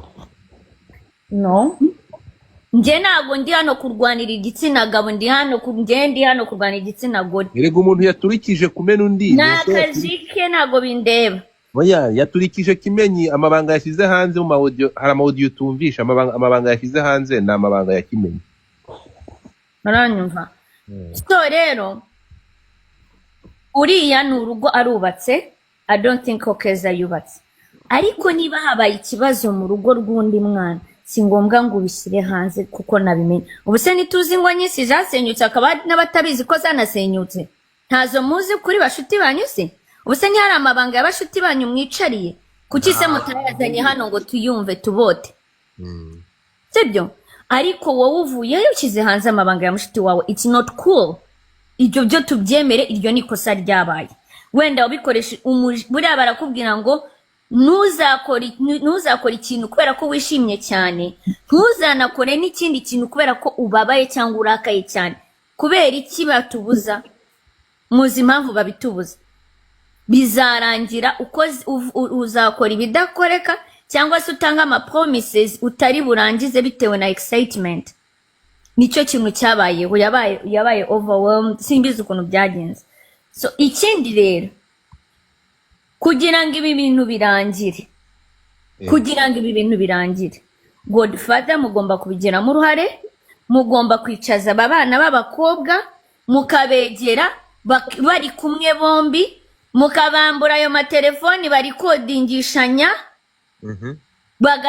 buri wese agasasa inzobe bakavugaho ikibazo bafitanye kiri out of social media noneho bakasabana imbabazi naho ubu ngubu ntago muri bumenye ikosa aho riri ntago muri bumenye buri wese aravuga ibye n'undi avuga ibye mukomeze buri wese yongeramo umunyu n'urusenda buri wese afate timu ye kubitewe n'uburyo akunda umuntu ntago biri bugire gica hanyuma zino audio zindi kirenze kuzikina ryari niba umwe ngo izo audio zindi urazikina kubera ko ushaka gutwika ariko ntago byakabaye ngombwa kuzikina nzikine sinzikine ntuzikine icyo ni igitekerezo cyawe hasi izi audio nzikine nsinzikine ubwo se ni inkwemerera intare ntibayiguye izi ntabwo so abantu utampaye intare ntabwo abantu utayiye kuri kimana wansuye n'ubwa mbere umaze umwanya kuri pano ntabwo wagiye ahubwo niyo wakayimaye nje wagusuye ntabwo wagenda ukaze nka kumashyira hasi kwanza ndanze ntabwo na level yanjye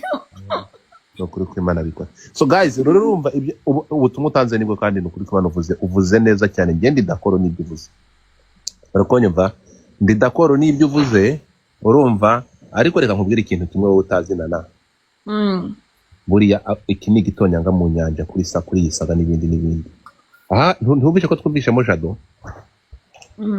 none se yigeze wumva umukobwa w'umupompiste ko numvamo gupompa Kimenyi yafashe umwana yaje hano kuri TikTok ahabona umwana yashyizemo za filter urumva Kimenyi yatikuye umwana papa nubango mwebwe ibintu biri hejuru harimo umupompiste ntabwo bagadekata ari kumuvuga ejo harimo abagabo turabizi ko ari abahehe si ntabwo ibyo bireba abo bakobwa mureke tere bireba abo bakobwa tubikemure none se wigeze wumva izina Keve ntabwo mbizi ntaryo nzimo w'umudragdira ucuruza kokayini hehe mu Bufaransa we uri ntabwo wowe uri gushaka gutesha nta kirasandara ntabwo nshaka ko bisandare rega nicyo kibazo kandi ntabwo nemenye niyo mpamvu muri bunyange nkubita ikibando ku munwa urebe ko ntayo wita mbitece ikibando wewe ndakigukubita n'ubundi ejo uzagaruka wongere usubiremo ndakurahiye wewe bihoshe urebe wowe mbere yuko ego goro sirara goro katsindwe n'Imana y'ugoro ni discipline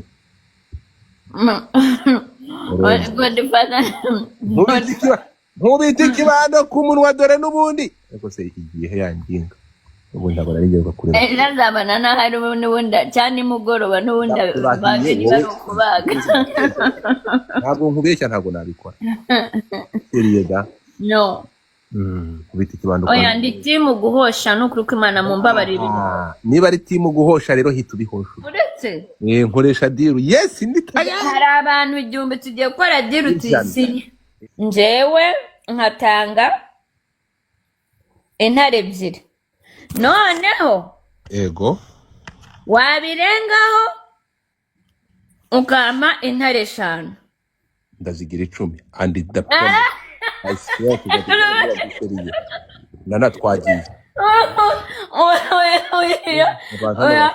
oya nibabanze oya nana niko kuri sheri twagiye muri comment mwandike diru nana waba ukoze kibyeyi abantu hano wakwandikwa mu mateka. Okay, hasi mwandike muri comment turebe. Nuko Imana niba reka bandike tureme. Oya zigira enye. Njyewe ndemera ko mu nyanga kubera ko nshaka kwisije hagarara. Ubwo nyine ubwo reka nzimite nazishyira kuri gora. Buretse nyine.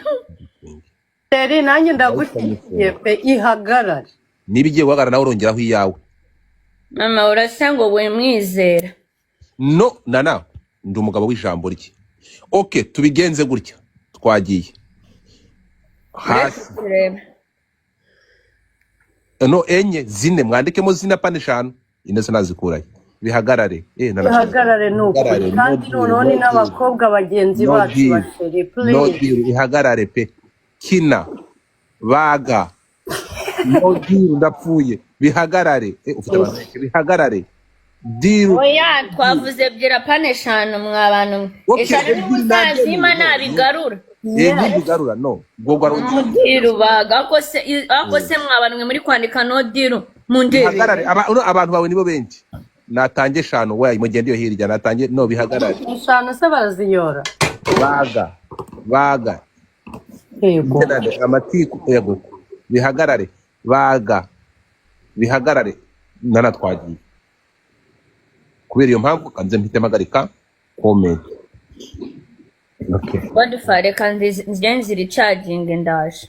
Okay ariko nukuri ko Imana buretse ndi coding buretse maze ndi coding tubivuge twembe. Exactly. Reka nkore screen recording. Okay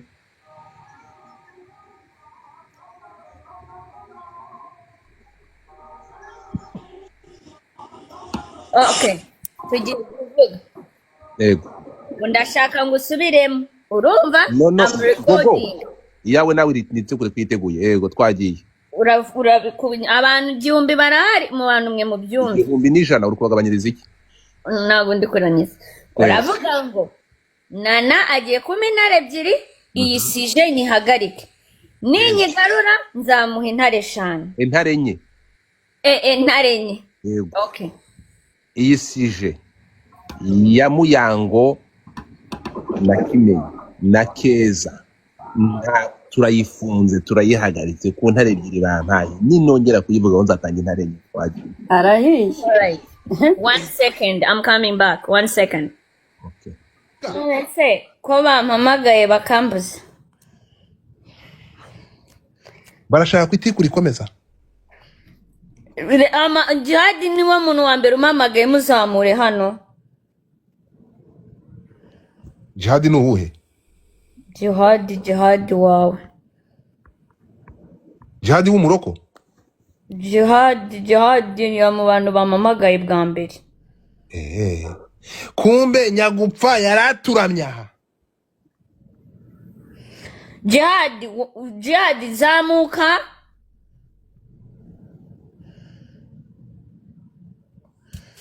Nazamuke hano. Ariko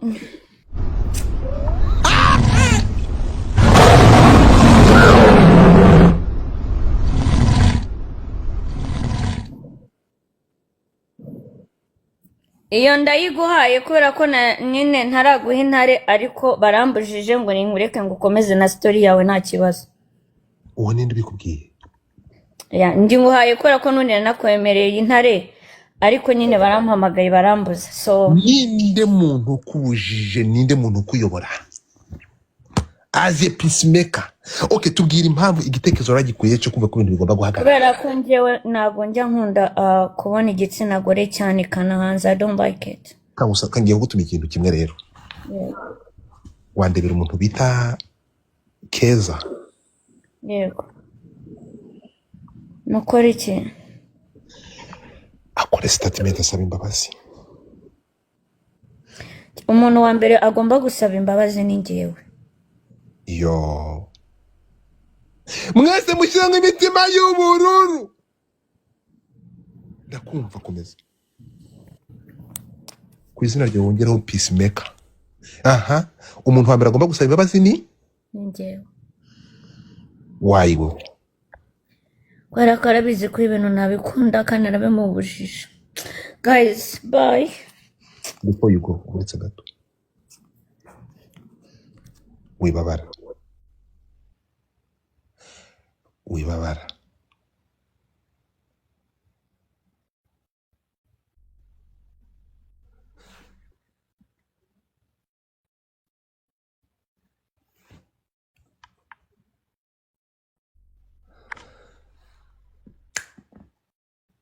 Yo.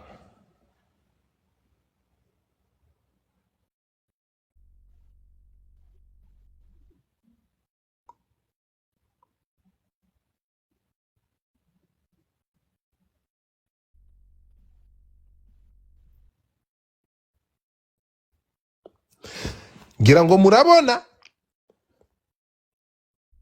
ba nyiri Masaga, ngira ngo murabona ibi bintu ko bikora ku mitima y'abantu.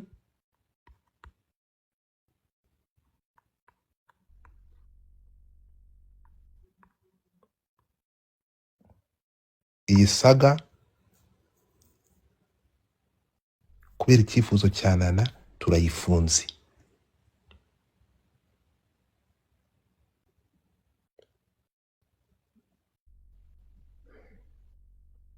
Nana, thank you for supporting the ladies. No gushyigikira igitsina gore. God bless you. Nera, what do you think imbere y'uko ugenda? Bantu mwese murabibona muti? Yo. Nera, you are the person who supporting igitsina gore now. What do you see?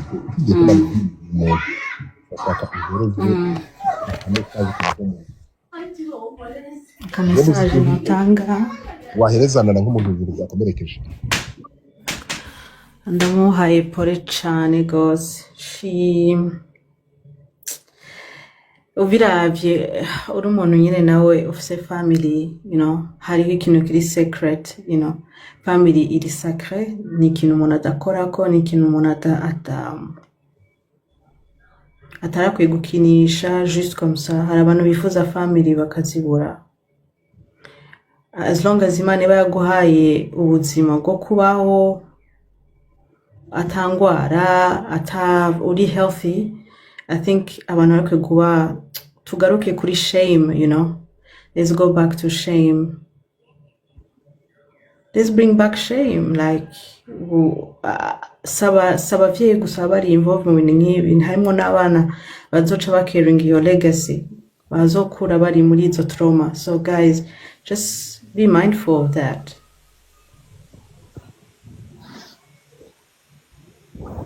You understand, Godfather? Message kuri Keza. Nakini kinivyovuka kabisa n'ivyo. Let's always remember that these are families. Ana wanafsaba abo na wanafsaba niki. So yeah, turakunda byahiye until it actually affects somebody in real life. Abantu mukunda amatiku yo mu ngutiya z'abandi, murumva ko ari imitima y'abandi bishengura? Murumva ko bishengura imitima y'abamwe? Nabyumvishe abantu bafite umutima wa kimuntu.